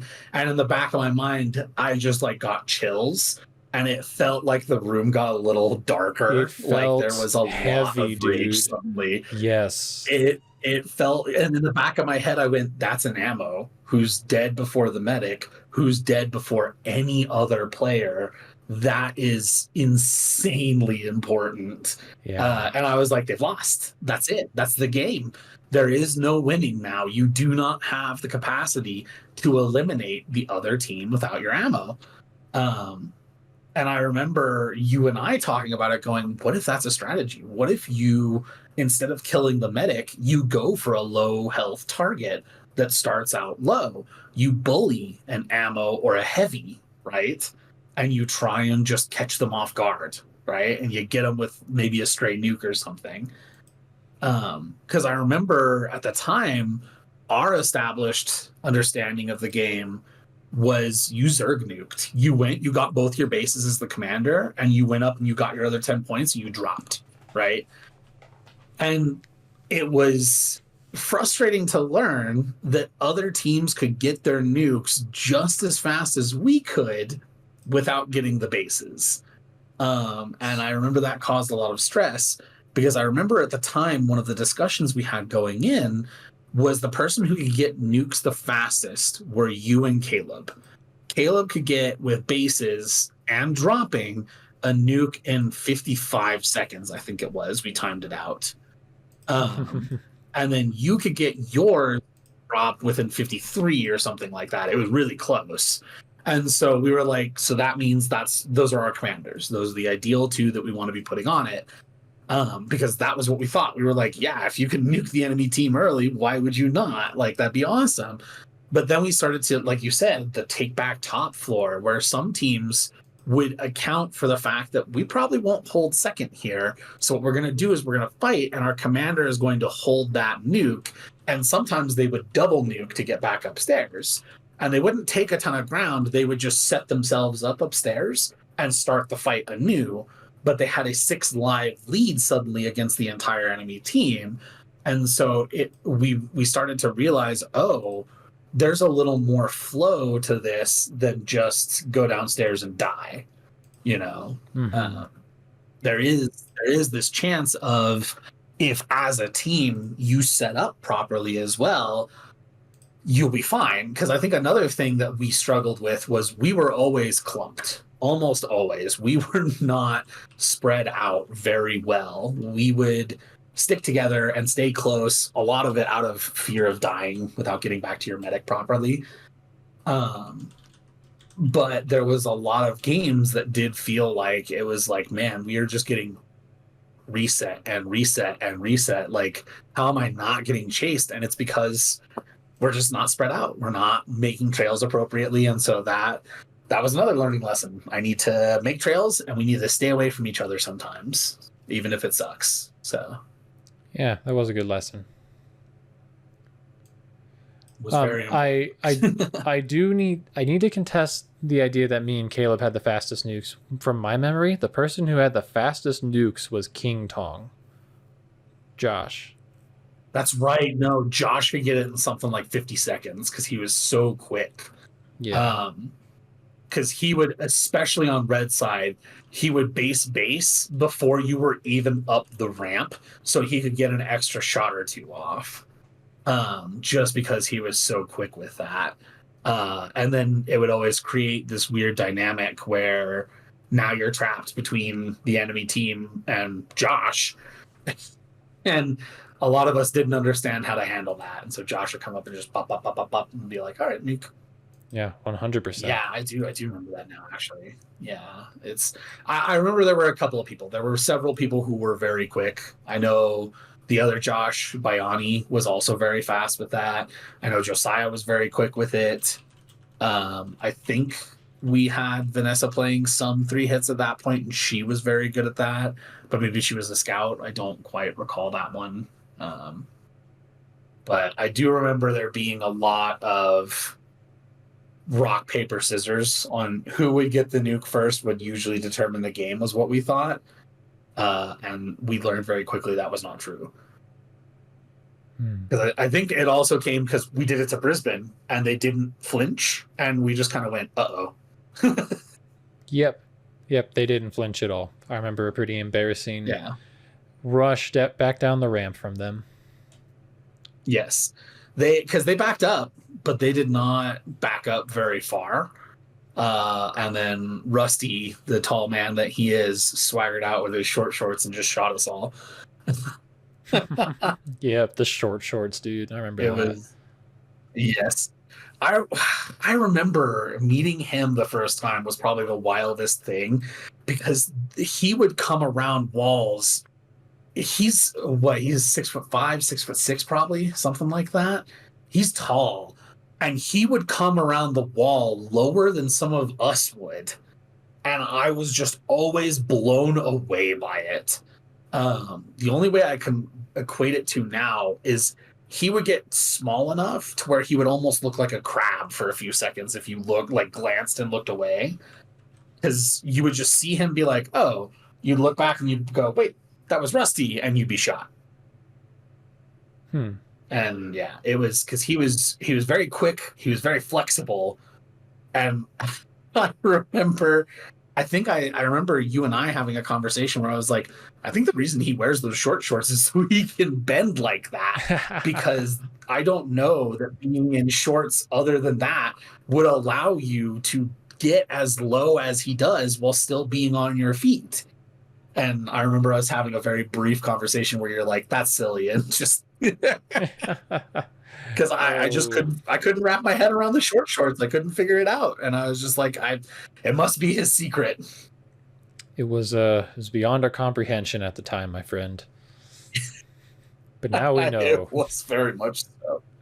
Yeah, because we didn't understand why he did that, and we didn't understand why Scythe would tell us shoot people, don't get shot, and we didn't understand a lot of stuff. We were just like, all of this makes no sense.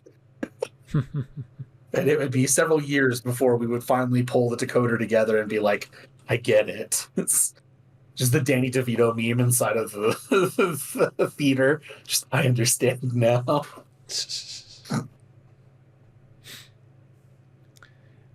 I don't know how far you want to go with this this episode, because that was the beginning. That kicked us off into the journey that Josiah and I got to talk about a little bit.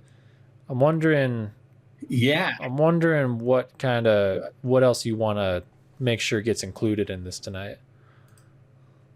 I do think that is mostly the beginning. There is not much more aside going over what you guys said, which you guys have already talked about.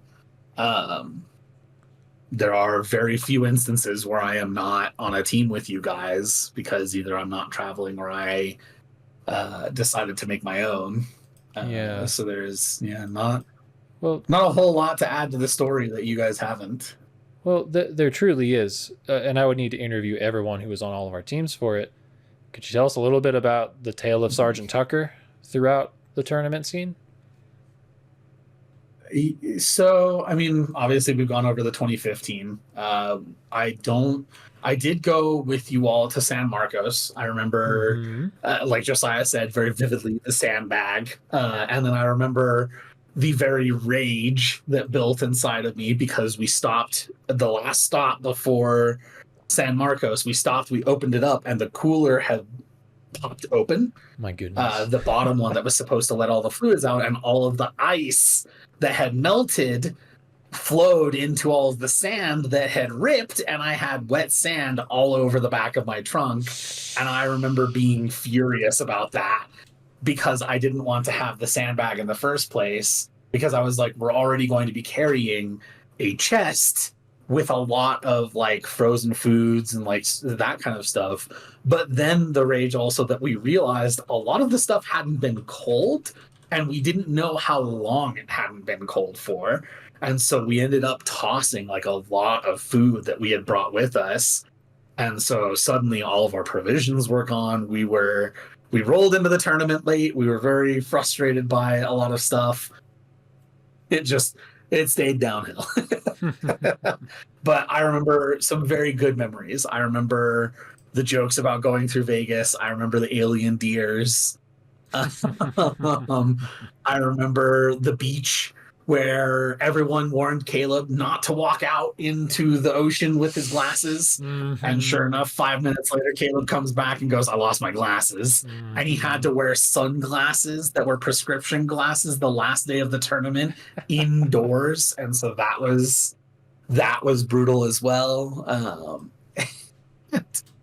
I got to, it was very much a play resupply, play resupply, play resupply, and progressively get better at it. I think the point where I started to understand just how much more I could affect, though, was we went to Syracuse the following year. And I got to play with Ace Knight, who very graciously volunteered to join me, you, Josiah, and Caleb, like you guys talked about. Thank you, Ace Knight. And Ace kind of, yeah, for real. You can even go back and look. Ace and I played the most resupply together. And it was very clear Ace was teaching, basically, because Ace was still trying to knock a lot of bad habits out of our heads, was trying very much to be like, hey, we don't need to do this, right? And I remember I even commented on the video that you guys made. I remember that conversation with Eves came about because I melted down to Rachel and Thunder, and I was like, I don't understand how I'm supposed to help my team, and I don't understand how to change it. And I remember Ace sitting beside me going, yeah, I don't know how to fix this right now. And Eve's going, just sighing and going, all right, and yanking all of us in, as well as Rachel, and giving us, I remember the League of Legends in particular one where he was like, all right, everyone wants to be this character because this character is really cool and really flashy, but you need to get good at everything else before you can play this character, was the quick and short of how he described it to us. And it did really feel like, because I think that came about on day 2 of 4, it did really feel like at that point, that was kind of us being like, we need to work together rather than being 6 individuals playing a game. We need to be groups. We need to be a team, right? And it felt a lot more focused suddenly, for sure. It definitely felt like there was a lot more synergy. Obviously Josiah's gone over every time we go through Nebraska, it's tried to kill us.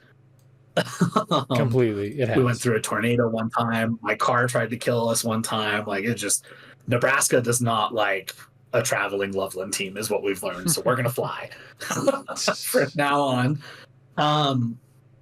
But I remember some of my favorite parts were, there was a time I remember in particular where we were in the green resupply near the entrance. And I was on one side, Ace was on the other side. And Ace got hit down by Jerbear, and he points beside him where I am not and goes, get down, get down, get down, get down. He's going to come in. And Jerbear runs in, and I shoot him 3 times in the back.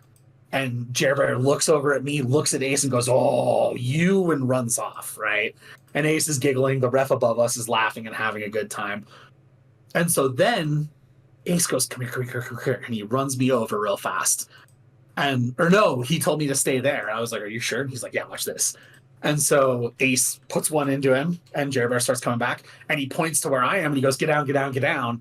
And Jerbear's like, no, I'm not falling for this again. And he checks beside Ace, and I double tap him in the back again. And you can see just the annoyance on Jerbear's face as he turned and looked at me and just went, ooh, and he ran off. Was probably one of my favorite parts of that trip, for sure, was getting to experience that.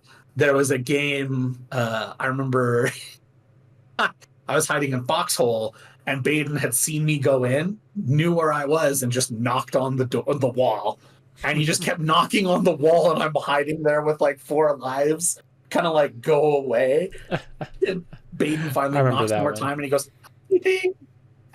and I just go, F this. I step out, I hit Baden, and I run away as I get penalized. And Baden's just sitting there dying.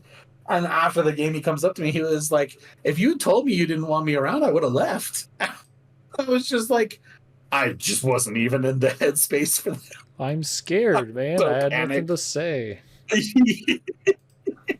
I was just hoping if I didn't respond, you wouldn't know I was there. He was like, I mean, I watched you go in, and I was like, I took the gamble. Yeah. For me, again, a humbling tournament. It was very nice having Ace on our team. We needed some leadership.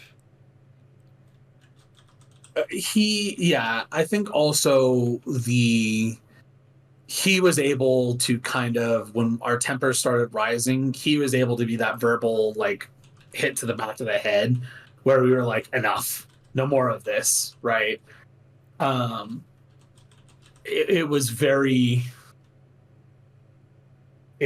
helpful to have that and to kind of be told that. And it was very important to have that adult basically there willing to knock us out of our crap.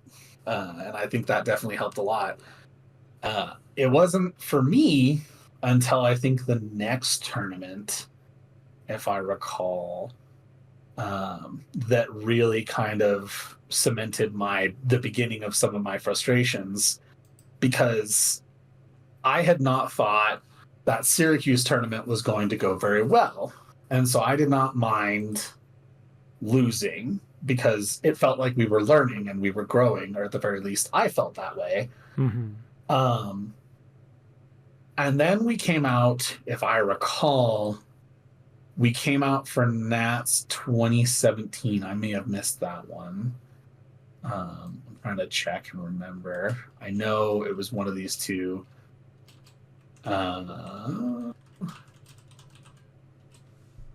Was it Nats? Where was Nats 2017 at? This was the one I missed. This was the one I missed for a plethora of reasons, and you guys got Grace and Crypt. And this was where I started to kind of be like, there's more to this game strategy-wise than I even think that we know, because I was watching the stream the whole time. And I remember being like, there's more to this, right? And then the next time I play is we play West Coast 2018 and we take first. And so I start, kind of riding that high, going, all right, there we go. We're going to do this and we're going to be a really good team. And then I think it was Internationals 2019. I don't think I went to that one. I think that was was that in Brisbane? No, this was the official split from you guys. 2019. Detroit. Yeah, in Detroit was my official step away from you guys. And there was a lot to that. But some of it boiled down to I really wanted to teach our new players. So I kind of gathered them all up in my arms and went, all right, kids, off we go. And we walked away. I picked up Vanessa, who had played for quite a while with us. We had Eric, who was a returning player at that point. I had Izzy, who was a newer player, and Isaac. We had Dink Beamer, Kyle, who came out with Trinity.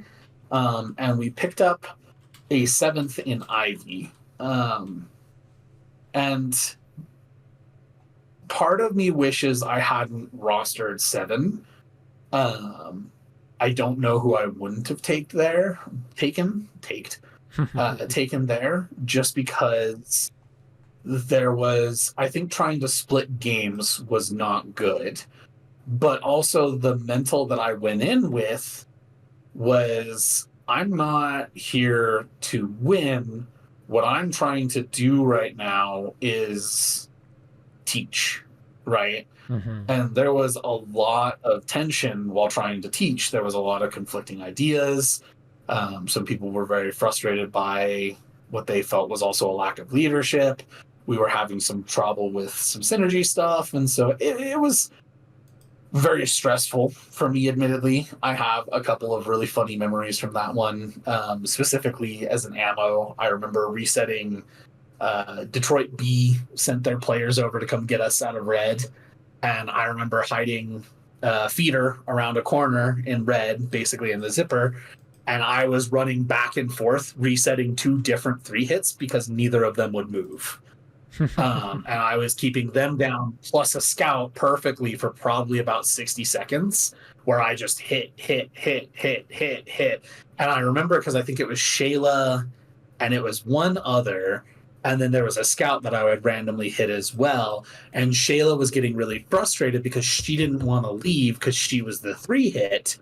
and the other two kept feeding me resets, as well as Eric would occasionally stick his gun out and I would get a reset off of that.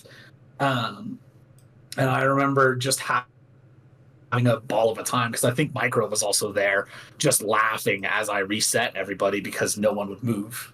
And that was enjoyable, because I got to kind of cut loose and be like, I'm not the leader now, I'm just a player. And I think that was a very big eye opener for me, because it made me realize that there was a lot going on in the background that I won't get too much into, but I had realized that my directive was leaning more towards, I want us to have a B team that is capable and comparable to our A team, at the very least in terms of intensity.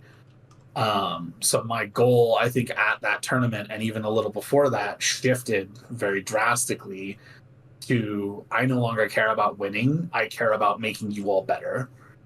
And that's kind of where my focus, that's the tournament that I kind of credit for that one, because it really did kind of lock that sense of, this is what it is. This is how I'm going to leave my mark, basically. If I don't do it this way, I will never, I'll never feel like I did enough. Wow, that's quite the stakes. And I think I didn't know you also felt that way. It was more, if I don't, it was the beginning of me looking towards, my legacy is not going to be winning a ton. My legacy is going to be leaving a site that is bigger than I entered at. And that was what my goal had become at that point, was I no longer, it wasn't that I no longer cared.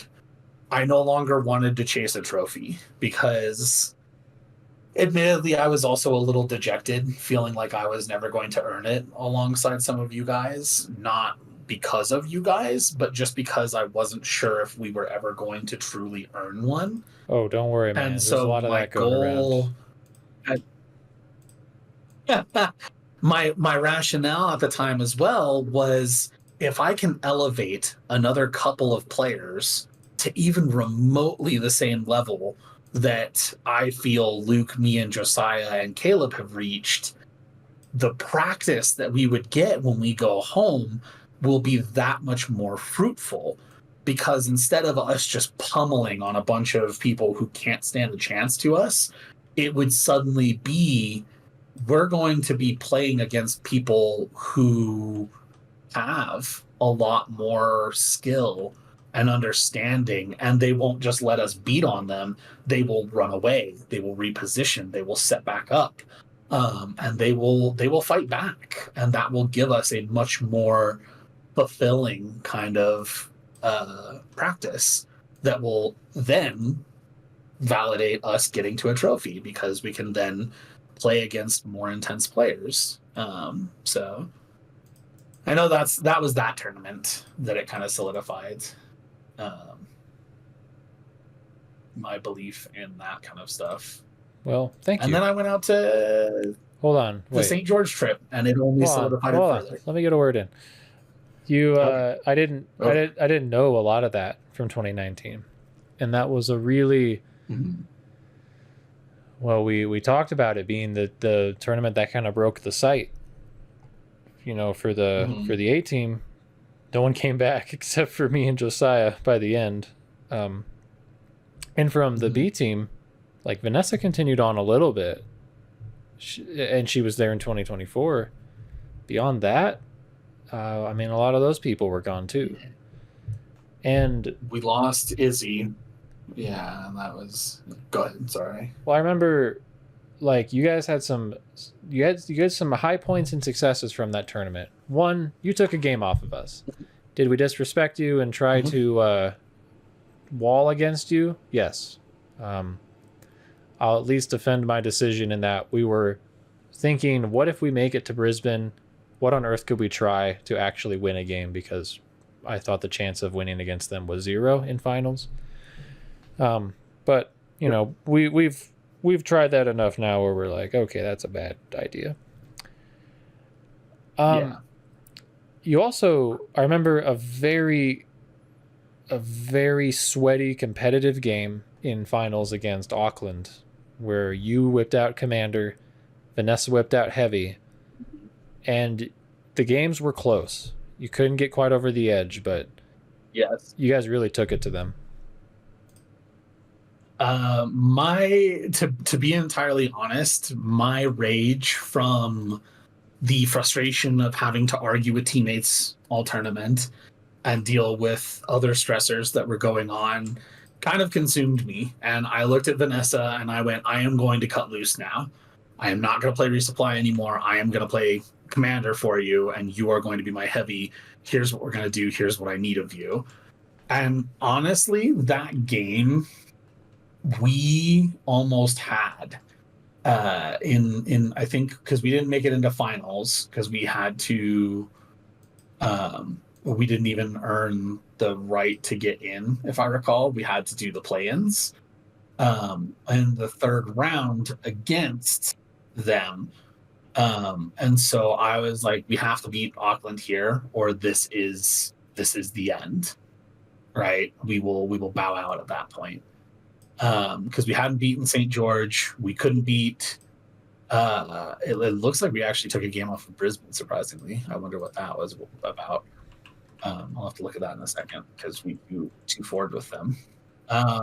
Our team took a game because I'm trying to pull up. Or no, that's you guys. Sorry, you were in Pool B as well because we were the Lady Killers. That's right, because that was what Trinity wanted to be. We did not do very well. We got 0-6 against them. There it is. That's what I remember. And then there it is, the Auckland versus us game. The first game I remember, I took it to Morange in particular, and I was on the verge of I had missiled G&D a couple of times. I was pushing really hard. I was controlling center, and we were doing a lot. And when I came back to get resupplies, no one knew where Vanessa had gone. And what had happened was Vanessa had left just before I got back. And so I was able to get doubles because Vanessa was out there pretty much just messing them up. What then happens is, because I don't know that Vanessa is out there, we have a really bad time because I start screaming for Vanessa to come back. Vanessa comes back and goes, what's going on? And I'm just like, I didn't know where you were and you weren't responding. And she goes, I was messing up their entire enemy team. And immediately in the back of my head, I go, oh no. And I start rushing off to go fight them. Because now, how long have we left them to do doubles? And so I definitely, that was one that really hurt in the back of my head, because I was just like, that I just made a really, really bad call that might cost us a lot, because the momentum's gone now. If I had just gone out instead of screaming for Vanessa and sitting there, we might have done a lot, and we might have gotten a lot of work done. And so I was very, very unhappy with the outcome of that one. And yeah, I hit Morange 24-17. I was missiled by G&D twice. I got Redneck Tech with a missile once. I was 11-13 with G&D. The scouts and the ammo, unfortunately, had my Redneck Tech and Lone Soul had my number. They shot me a lot. But that was my game of that was my rage out game, honestly, where I just couldn't take it anymore, and I went, here's what we're gonna do. We're gonna try, and if it fails, we as a team we agreed if it failed, we were gonna play the next game to our all, but we were gonna have more fun. We were gonna swap the lineup and just enjoy ourselves. So wow. I have a lot of respect for the way that you competed hard and allowed the intention to be for helping the team. And I think it definitely was helpful for Vanessa, if no one else. And all those players, they just, even if they didn't end up continuing forever, like, that made a difference. Yeah. In fact, it may have definitely inspired, did feel like it may have inspired some of the things we did down the road for a lot of our players. yeah, it felt more like what I was doing was I don't need to be the 3 hits. I know what my skill is. Let's put up these players who want to get better at these roles. And I, from a back line, can basically be the pillar that's against their back and just go, keep going, keep fighting, keep doing it, and just keep pushing them on. And once eliminations started rounding the corner, the team was kind of like, we should take it more serious now. Not that we haven't been giving it our all, but that we should put what we consider to be the strongest lineup was. And so we sat down as a team. I pulled everybody in and I went, here's what I think the strongest lineup is. And we put it to a vote. And that was what we did. Good shit. Yeah. Okay. So COVID happened. Yeah. During COVID, dark ages. Something happened right at the end. What happened? Yeah. Where we thought that we were coming out of all the lockdowns, so St. George held a tournament. And this tournament was not a very big one. This was a West Coast. And I remember I think at this point, Caleb had left. I don't think Caleb was a Lovelander anymore. Mm-hmm. Or no, he was still a Lovelander at that point. He hadn't left yet. But I think this was the year he left. But this tournament he wasn't. And so I remember I wanted to go out really bad because I wanted to play a tournament. I hadn't seen my friends in a long time. I wanted to enjoy myself. And so I put my name in as a merc basically. And from Chula Vista, Snowflake and Kodama went, hey, we need one more player to come play with us. Would you want to? And I was like, okay. They're like, you'll have to resupply with Arrowin, and it'll likely, they laid out the whole plan. They were like, honestly, Connor's probably going to be 3 hits. Yep. They were like, Cayman and Zev are probably going to be our scouts. Connor is going to be our commander. Dylan is probably going to be our heavy, because that will work best in that arena. And I was just like, okay. And so I went and I played predominantly ammo with Arrowin in that team. We had a couple games where we swapped just to see if that would change some things. But that was where I really solidified my desire to be like, I'm going to keep proving myself as one of the best resupplies, because I don't. That was where the ego began to emerge, where I was like, I don't think guys that are the same level anymore. I think I have finally. That was my tournament where I was like, I think I've finally stepped into I am on a different set than some of these people. And I remember that not being a very good thing. Oh yeah. I had to be with that notion once or twice, and that was tough. But yeah. I remember that was where I kind of set the goal for myself, that no longer was it about growing people. It was also about proving myself more than anything else. And I went into it with a desire to show what I could do at that point.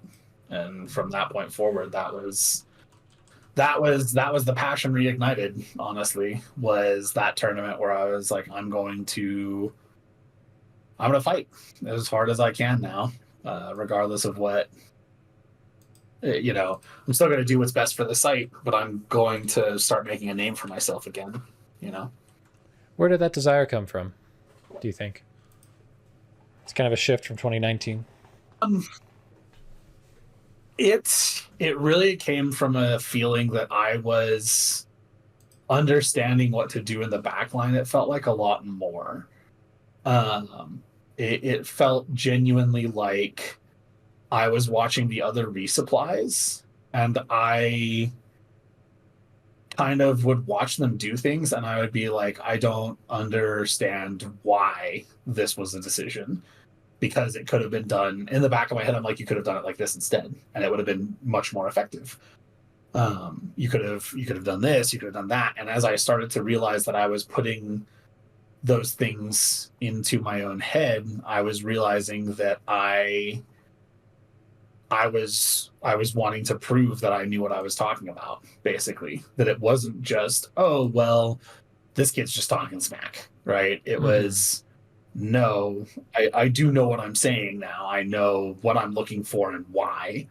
And I was starting to understand a lot more of the gaps. When do I fight? When do I need to be putting people down as resupplies? When do I, as an ammo in particular, need to be applying potentially pressure? When do I need to do this? When do I need to do that? And it really felt like it felt like I was beginning to understand more. And like I was beginning to actually read the game in a way that pushed my desire to prove myself. Seems like that everyone kind of goes through different phases like that. And you can even go back and forth between like wanting to prove yourself, wanting to take a step down, wanting to teach, wanting to whip it out, you know? It's interesting how people go through those phases. I've definitely learned to balance that a little bit more. I've definitely grown to the I want to teach side of it, but I have definitely. There are times where I buckle down and go, nope, it's time for me to show what I can do. Yeah, 100%. It's And you know, honestly, like we had a whole episode talking about Nats, the 24, when that came around. But like maybe you could just give a quick review of like how you prepared leading up to that tournament and all the most important parts that went into you becoming a world champion resupply player. When we began the 2024 one, I remember there were, like we quickly discussed, there were a couple different iterations, and finally we landed upon one where it was, the original 3. It has to be like that. There's no other choices. And we started building a team around that, and we had a really strong like group of players that we could kind of pick from. And I remember at that point, the question was then posed to me. They were like, well, you guys were like, well, if you're going to be playing resupply for us, we should allow you to pick your duo. And immediately, without any hesitation, I went Strictva. I think that James has earned his spot, and not only that, our synergy will be incredible. And I do think it was. I think James unfortunately needed to bow out to focus on some other things, and was a huge asset for the B team as well. And so my next choice was I wanted to do Simply Okay, because I knew that I could work very well with him. And so it kind of flip-flopped for a little while, where we weren't sure if taking John out of the field was more hurtful than beneficial. And I remember a lot of conversations about it. And so we kept trying, me and Bromley and me and John. And so basically all of the J's were working together. And it was a lot of kind of trying to bring other people up to what I knew was going to need to happen. There were, I know we kind of talked about it. There were nights where Bromley, John, and I would just sit there and we would talk about how to reset people, especially from a resupply perspective. We would talk about, I need you not further than this distance so you can give me a shield, right? Because I will call for it, right? And then it was a lot of kind of there was a bit of afterwards man, I wish I played Scout for a couple of games, where I wish I had pushed for that, because initially when you guys asked, I was like, no, I'm okay.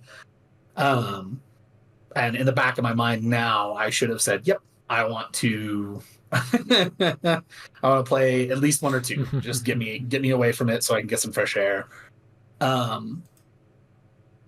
That comes from, another part of that, and we can talk about that forever, because everyone can talk about tag forever. But a lot of what it was for me was this is it.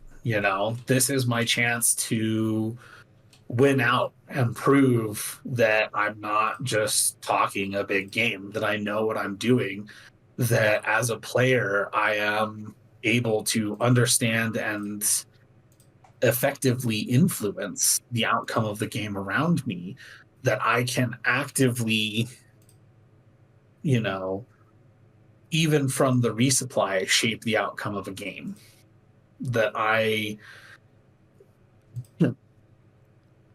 can rely on something that I've done since I was a kid, which was shot calling. I can, watch you go across, shoot down a bunch of people and then hit you, and you understand what I'm telling you is it's time to leave, right? And a lot of kind of flexing that understanding of, I do know how the game is going to pan out, and sometimes it's luck. But one of the big things, I've talked with Aiden about this. There was a game, Aiden shoved us downstairs pretty much alone. And we've talked about this in person a couple of times, this particular game, where you were making trails, and you can see Aiden on the camera timing you each time you make a trail. The third time you got a double, Aiden was already around the corner coming. And you've joked about it with us, where your brain basically shut down and just and by the time John and I looked, we were like, uh-oh, it was time to go. I was very frustrated, but John and I immediately set to work on what we had practiced, right? Which was, I told John what I wanted. John told me what he thought was best. We got the green base, we got the red base. We bumped into Troy downstairs. We basically grabbed Troy. We bumped into Bromley, who had just come downstairs. Double Troy, double Bromley, hit John. Double Troy, double Bromley, hit John. Double Troy, double Bromley, hit John. And I look at them and go, all of you go upstairs right now and help them. And from green pencil, you can see on the camera that you have placed a little army of downed Loveland Phoenixes coming up the rampway. And as this happens, you push in, turn everyone's heads towards you, and as they turn to shoot you, 4 guns turn and hit them all in the back. And they all look and go, oh no, this is terrible, and have to run, because of us understanding, yes, it is partially a little bit of luck on timing on you coming across like that. But sending them up would have also assisted, even if you didn't, getting Josiah a foothold, because he was in closet fighting for his life. And his scouts and ammo suddenly would have been upstairs, and I was in a safe location. And it was that part that I was mostly focusing on trying to show, was I do know how to make these decisions and why, There's no better arena for you to show that, Joe. There's a lot of arenas where if we're winning, you just sit there. And to be fair, sometimes you get to just sit there on the top floor when we're winning. But in the games where it really counted, you and John doing the right things mattered a lot. It kept the enemy team from taking top floor. It kept you guys from bleeding lives running all around our arena. And in my opinion, you really showed that you know what you're doing. It did become kind of this thing where a lot of the time when Troy or Jarrett or Bromley or Josiah would come back, it became a question of, what do you want us to do? And I would say, hey, go do this. From the sounds of it, they're having problems over here. Or go just punch them in the face harder. It sounds like they're just, holding us off just barely, right? Eventually they're going to crack. And sometimes it was just that. Sometimes it did need Josiah to just get back on second floor and just immediately started to throw fists again. Sometimes it did need that Troy sneaking quietly up the back rampway, or Jarrett quickly speeding down our rampway to go up their rampway, because I'm like, hey, they just all got back together. Take one more double and get the heck out of here. And without question, Jarrett would go, okay, and get a double, and he would leave. And you could immediately hear like the panic begin on the other side. And so it was a team effort for sure. I don't want to make it sound like I was just like doing everything from behind the scenes. But it did feel like for the first time I had a lot of agency over the game. And so that was what I had been going for pretty much this whole time.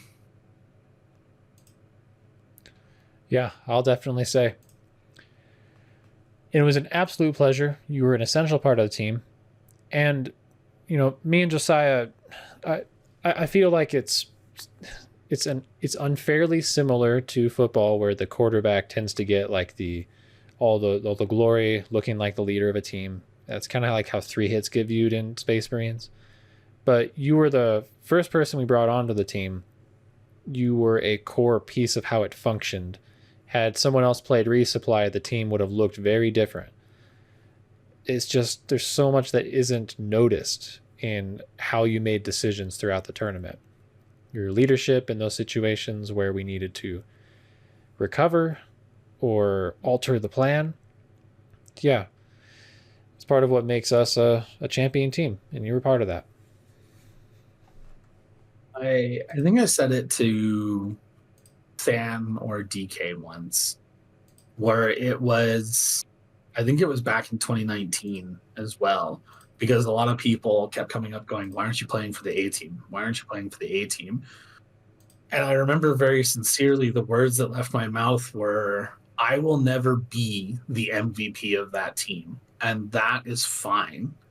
If this is my chance to deepen my understanding of the game and assist people at getting better at the same time, but also make it so that I understand truthfully that it doesn't matter that I won't be the MVP of my team, because I will still be an important part. I will still be necessary, right?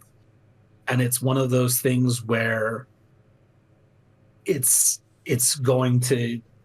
something I tell a lot of Resupply players. There's no fame, there's no glory. There is, yes, you won and you did a lot of work, but because you are a Resupply, it is harder infinitely to be noticed. And that's just kind of how it becomes. And it's why I've told people it takes a specific kind of player to be able to swallow that and play Resupply to a high level. Because, yeah, there's some times where you're flashy as an ammo and you're downing, 2-3 hits who have goofily run into you on chain, But there are times where you're the medic and all you do is sit in a corner and make sure as many lives are handed out as possible. You might not take a lot of shots. You may score 2,042 points, meaning you got maybe a singular extra tag in for some of the lives you lost, right? But that's how it is, and that's okay. Not too many cooks in the kitchen can lead to too many fires.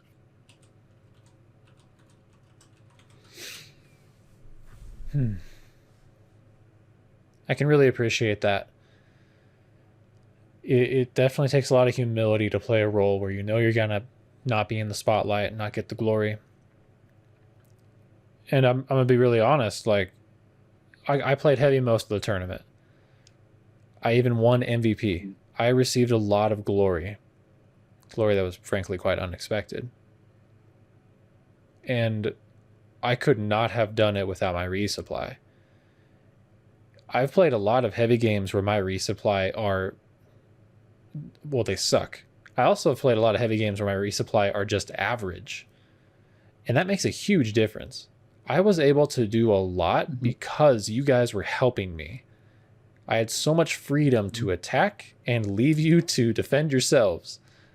in some really rough situations. Our synergy made me better. And I owe you a huge piece of that trophy and my first place trophy. Just like you owe me for the first place, but like we're stronger together. And that's part of what it looks like to be a team, right? Like you also couldn't have played the way you did without having a strong team around you. That's okay. This isn't about carrying ourselves. It's not a carry type of game. I definitely think a lot of the praise and credit you got were well earned. To throw that out there, I think you have shown a lot of what it means to play heavy in our arena, and there is a reason why it's always you or Josiah. You know, as much as I know the two of you despise it, it's there's a reason everyone looks to play somehow like how you guys do. And so I think you deserve a lot of credit for it as well. Well, I appreciate that, Joe. It's really cool to talk and go way back to the beginning, kind of hear your side of things up through our our victory. I'm definitely trying to wrap up a lot of these big interviews before we move on to the next chapter of the Laserforce scene, going into 2025. Nats coming up soon. But I don't know. I have like a very big final question for you, if that's okay. Looking back on all of this, sure, seeing all the people that have come and go, all the ways that our site has changed, what do you think were the most important lessons that you took from all of it?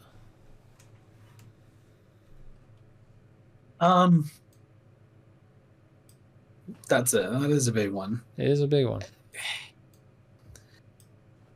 It is definitely something that I have tried, before in practice.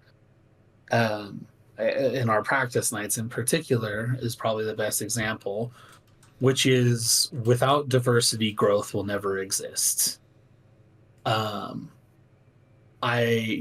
Initially when we started out, when we were playing, we were, almost specialists in a way. It was Luke the Heavy, Josiah and Caleb the Commanders and Scouts. It was Joe, Eric, Zoe, Troy, the Resupplies, right? Mm-hmm.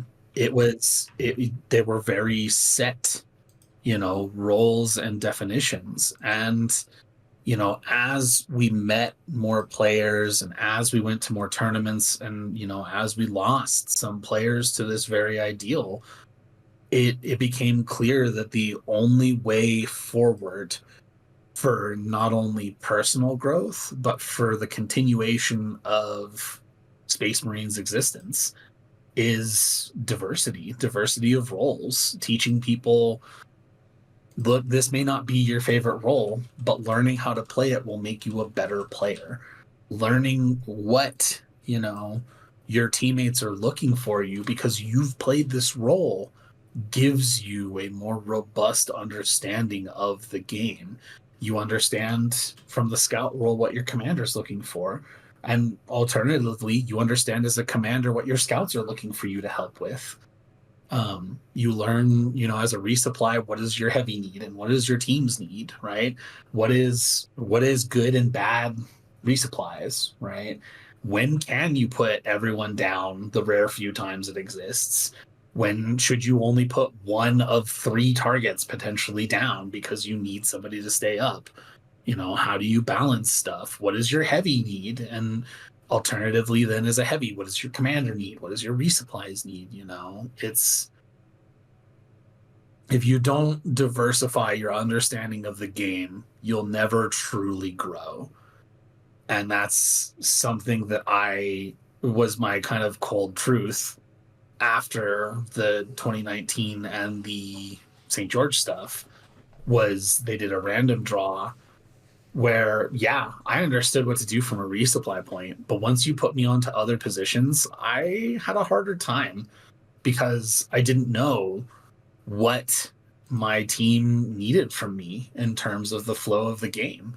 I didn't know what what my missions were. I didn't understand how far I could go or how hard I could push it, right? So Joe, you bring an incredible amount of wisdom, and I appreciate your humility in all of this. Any final things you want to touch on before we wrap up tonight? Not in particular. I think if we keep going, we could go forever. Definitely could. You know, I want to throw one more reminiscing to be had kids. There were a couple things that I didn't get to quite touch on in my previous walkthrough. I do want to mention all the videos that the Loveland laser tag community has been a part of over the years. Between the Space Marines briefing video, the Gen 8 briefing video, the Laser Ball briefing video, which you were a part of, the Color Conquest video.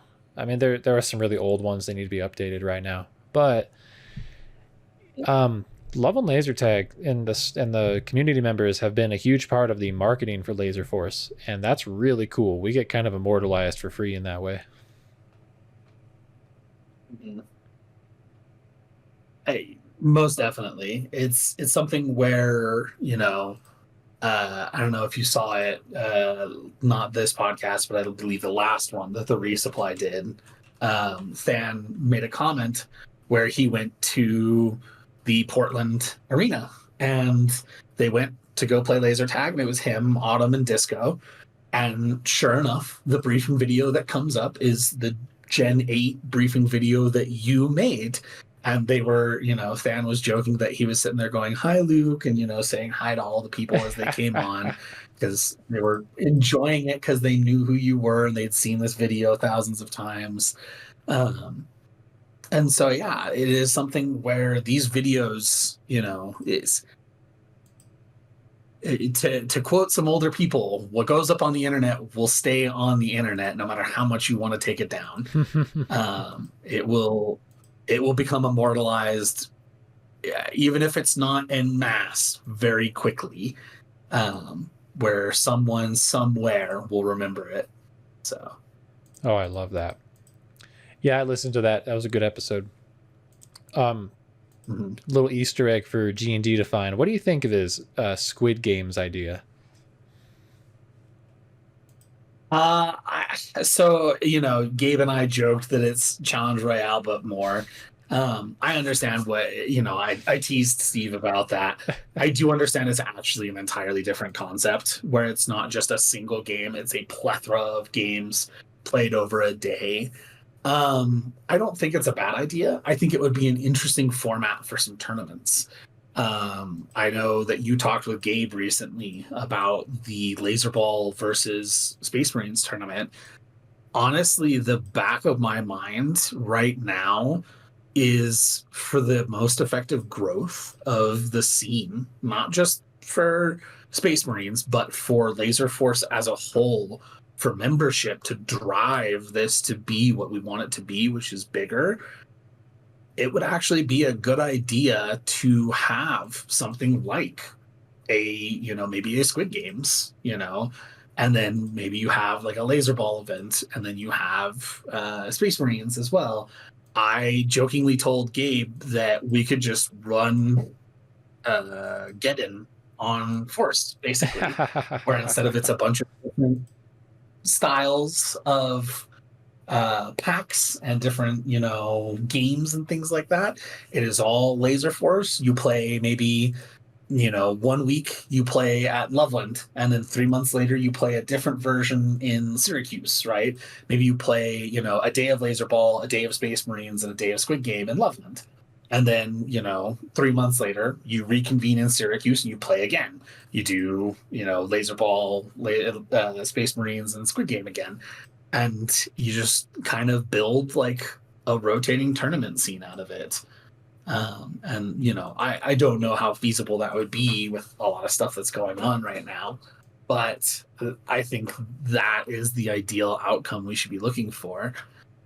as much as I would love for Space Marines predominantly to become a big thing, I think the next baby step is accepting we can have a more robust tournament that is 2 days of Laser Ball, 2 days of Space Marines, and it's still good and effective, and it will drive probably more members. So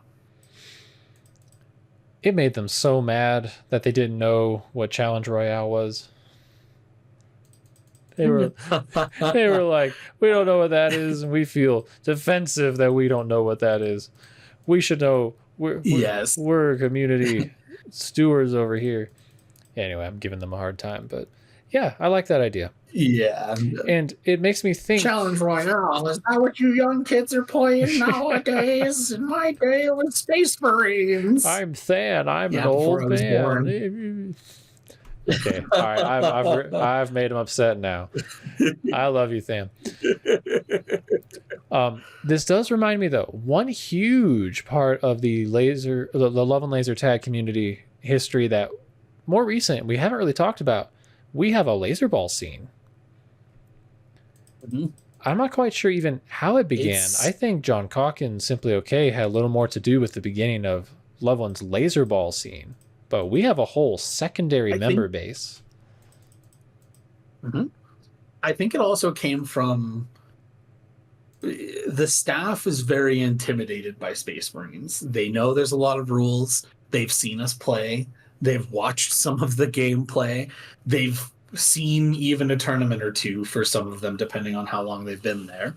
So it's kind of, again, like looking up at that giant going, uh-oh. And not everyone wants to, do that.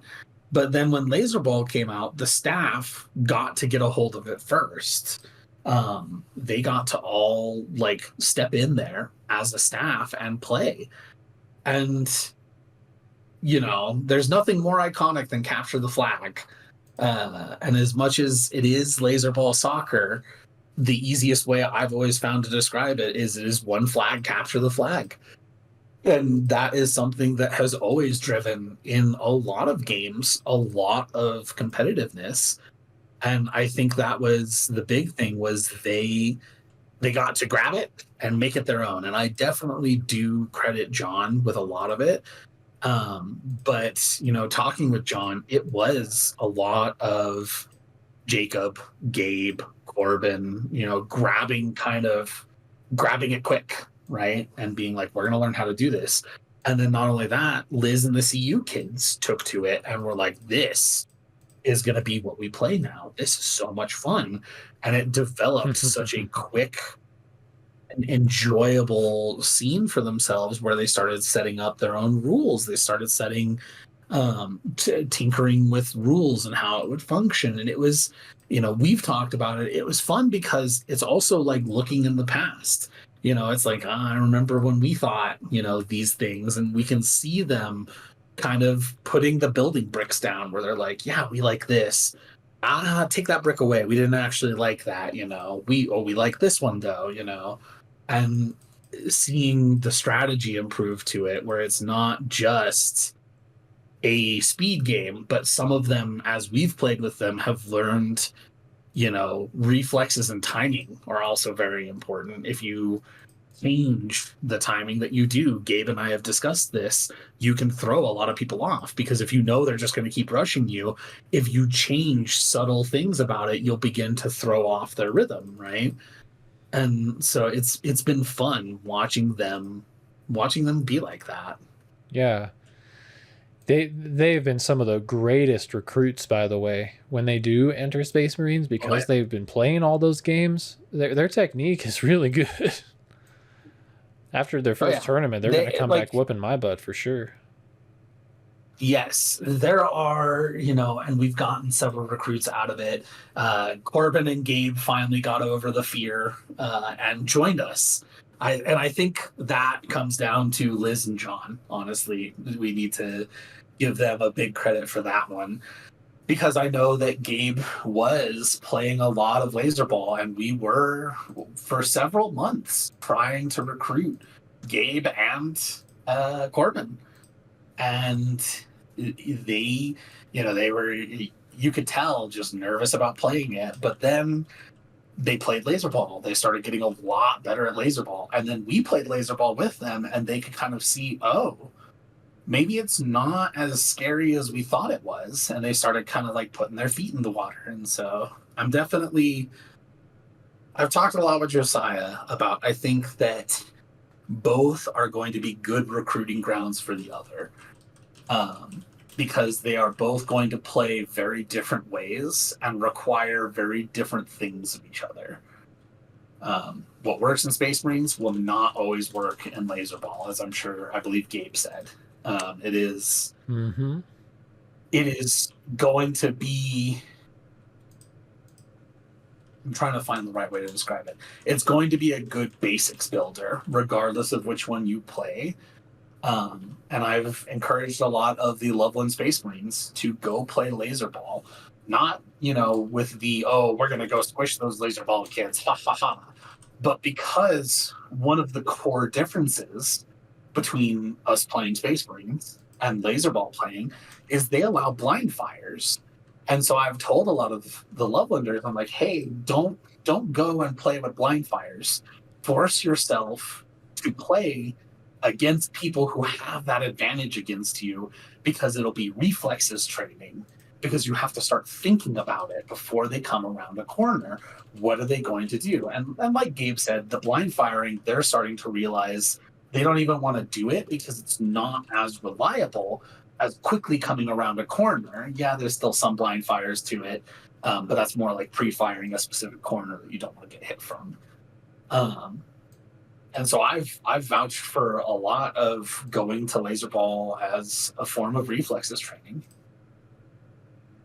Completely. As well as spacing, because your opponents, so you don't keep getting reset forever.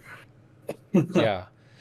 I love this. I love recognizing all the benefits that Laserball has for Space Marines. We may be the only site in the world that has an active member base for both at the same time, where they overlap.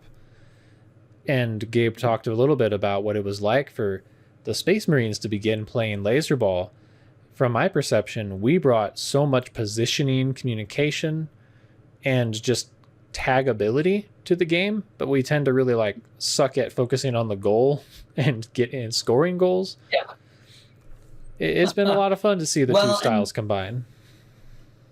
And to even give you a little bit of due credit, one of the strategies that you came up with had to have a rule made to implement against it, because they realized it was too powerful, which was an opponent would go, clear the base out, completely down all the other players, and scream, pass! And the other person would take, their 1 in 3 chance that the ball would then pass to Luke, who is standing under the other goal, and you would get scores off of it, because you would just be sitting there downing people who are trying to come back to you. And even if you didn't, it was so disruptive that it made defending just about impossible. And it definitely did. I think a lot of it was, when we initially started playing, was a lot of them would post up on a corner, blind fire, and then quickly rush to the next place.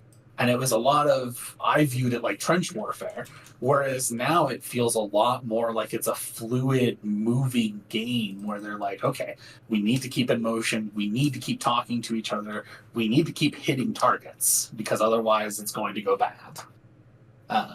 But that's my perspective. Yeah, absolutely. It really was that me? Was I the reason they created that rule? I don't know if it was specifically you, but I saw you do it a lot, where you or Jarrett were on a team together and would always do this, where one of you would be defending. Once you got the ball, you would wait until you had to move, or you heard the word pass, and you would take that, the 33% chance that the person you passed it to was the person at the goal. And so I don't know if that was how that rule came about, but it's a prime example of why it would have come about. I don't know if other people adopted it, or if it was just people being flustered because they couldn't they couldn't do stuff. But yeah. I do remember several games where I played against you. You would clear out my base, scream, pass it, pass it, pass it. and you wouldn't get it, but then you'd look over your shoulder and you could see an opponent, you could see your friendly coming and go, it's clear, come in, come in, come in, come in. And you're just resetting one or two people who are trying to defend. And by the time they would have come up, the ball's there and scores. So I have one more question for you before we wrap up. All right. This is the song that never ends, kids. I know, it's the song that never ends. I think this is a good question, though. My question for you is... Yeah. Oh, I don't mind at all. What is one thing from the old days that you miss?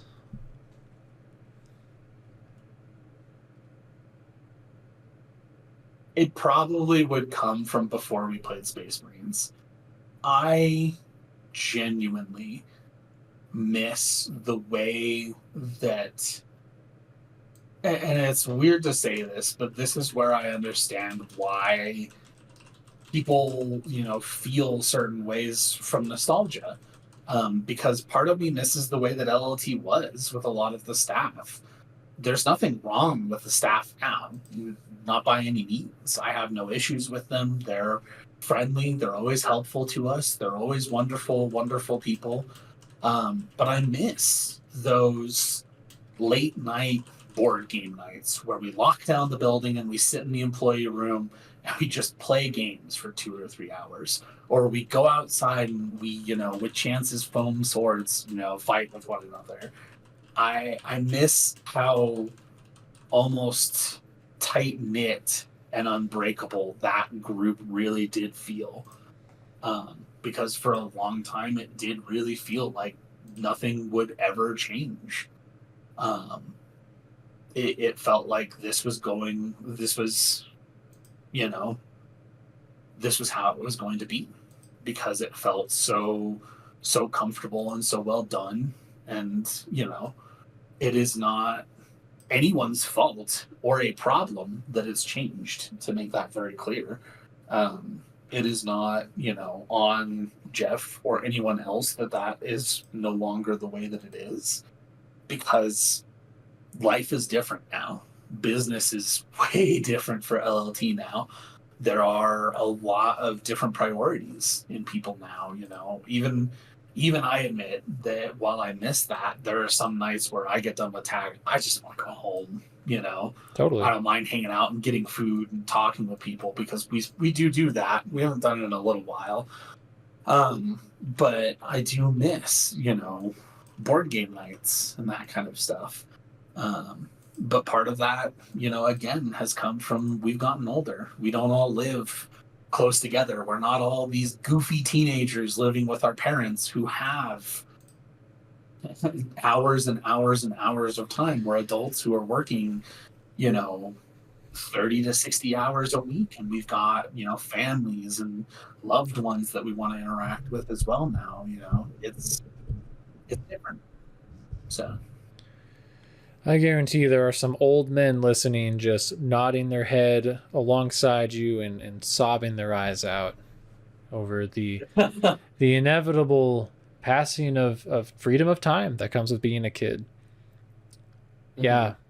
Everyone warned me. I didn't want to be an adult. I didn't agree with them. I don't want to be an adult, Luke. I want to be a kid. Maybe 17 again. I'll do an acne and a fucking voice crack. I'm in a season where there's lots of transitions right now, and I gotta say that it's not that I would choose to stay, but it is sad to see certain seasons of life end. And you just gotta be thankful that they happened at all, because we're not guaranteed any of it. We've had some great board game nights together. And those nights where we were in high school, staying up late, building open, when LOT was more of a mom and pop kind of fun center. Beautiful times. And I imagine everyone, including Jeff, looks back on those days fondly. But if we never moved forward, we couldn't have the brilliant community that we have right now, I don't think. I agree. And it's, to also say it's not completely gone away. I do miss it, but there have been several times throughout the last few years that we have met up and played games as a group, not just when we were doing like all the A-team bonding stuff, But I remember the old apartment that Josiah, John, and I lived in, that you would come over and hook up the GameCube, and you guys would just be sitting there on the beanbags or on the couch playing the GameCube, and I'd come home and just sit down and hang out with you guys. It changes, but it stays the same. There are things that will be different, but there are things that, while they're different, are still kind of just life. It's the same thing. It's still your friends hanging out, just maybe in a different form. Yeah. Yeah, and that's okay.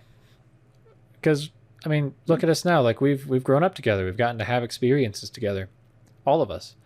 And we would not be the same without each other. I'm very grateful for the time we got. Yeah. But it's okay to look back and be like, man, I miss the board game nights. And maybe it's just a sign we need to go out of our way to make it happen again. I think part of it's the studio is getting to me. Of course, man. Man, like if I could add one for me, I miss the novelty of all the game modes and learning more and more about the game at such a rapid pace. We're at a point now of, I'm going to use the word mastery. I think it's okay to say that we have at least some mastery. That doesn't mean we're the best at all. It doesn't even mean that we're top 20. It just means that we have a certain level of repetition and mastery of our craft. And when Laserforce puts out a new game, like, we know so much about the system that, yeah, there's a bit of a lack of novelty that may never really come back. And that's okay. I've always equated that feeling, because I have definitely felt that way. When all the Star Wars was coming out again, LLT had a mode, and I think a couple different places did, where it was Rebels versus Empire. And I remember the members took to it like fish to water, and we bored ourselves of it very quickly because it wasn't as dynamic as we wanted it to be. And it wasn't that it was a bad game. It's, like you said, it's just not, it doesn't have that wide-eyed excitement of, oh my gosh, it's not the final page of a saga that you've been reading for the last 3 years, Right. It's that desire of, I wish I could forget so I could read it all again because it was that great. Yeah, that's true. I will never have my first read through Harry Potter ever again, but that's life. Yeah. I will never get to see Star Wars for the first time ever again. All right, Sergeant Tucker. If there's anything you want the listener to take from this episode, what would it be? Don't stress about life. Life is too changing and too short for too many people to be scared, right? And it's not to say that don't be scared, but don't let it stop you, because sometimes taking that leap of faith and going to laser tag creates a 13-year journey you never would have expected. Sometimes, going out to meet a friend creates a relationship that you never would have seen coming. And so just don't be afraid to keep moving. There's a fish that had a great saying for it, which is just keep swimming. And what I want the listener to take from this is, if you have a good resupply player who enjoys it and is willing to play it long term on your team, take very, very, very good care of them, because they're rare, hard to come by, and they will win you championships. Defense wins championships. Drop the mic. It does. Yeah, it does happen. All right, well, we'll wrap it up here. Say goodbye to the people. Bye. Bye. Bye.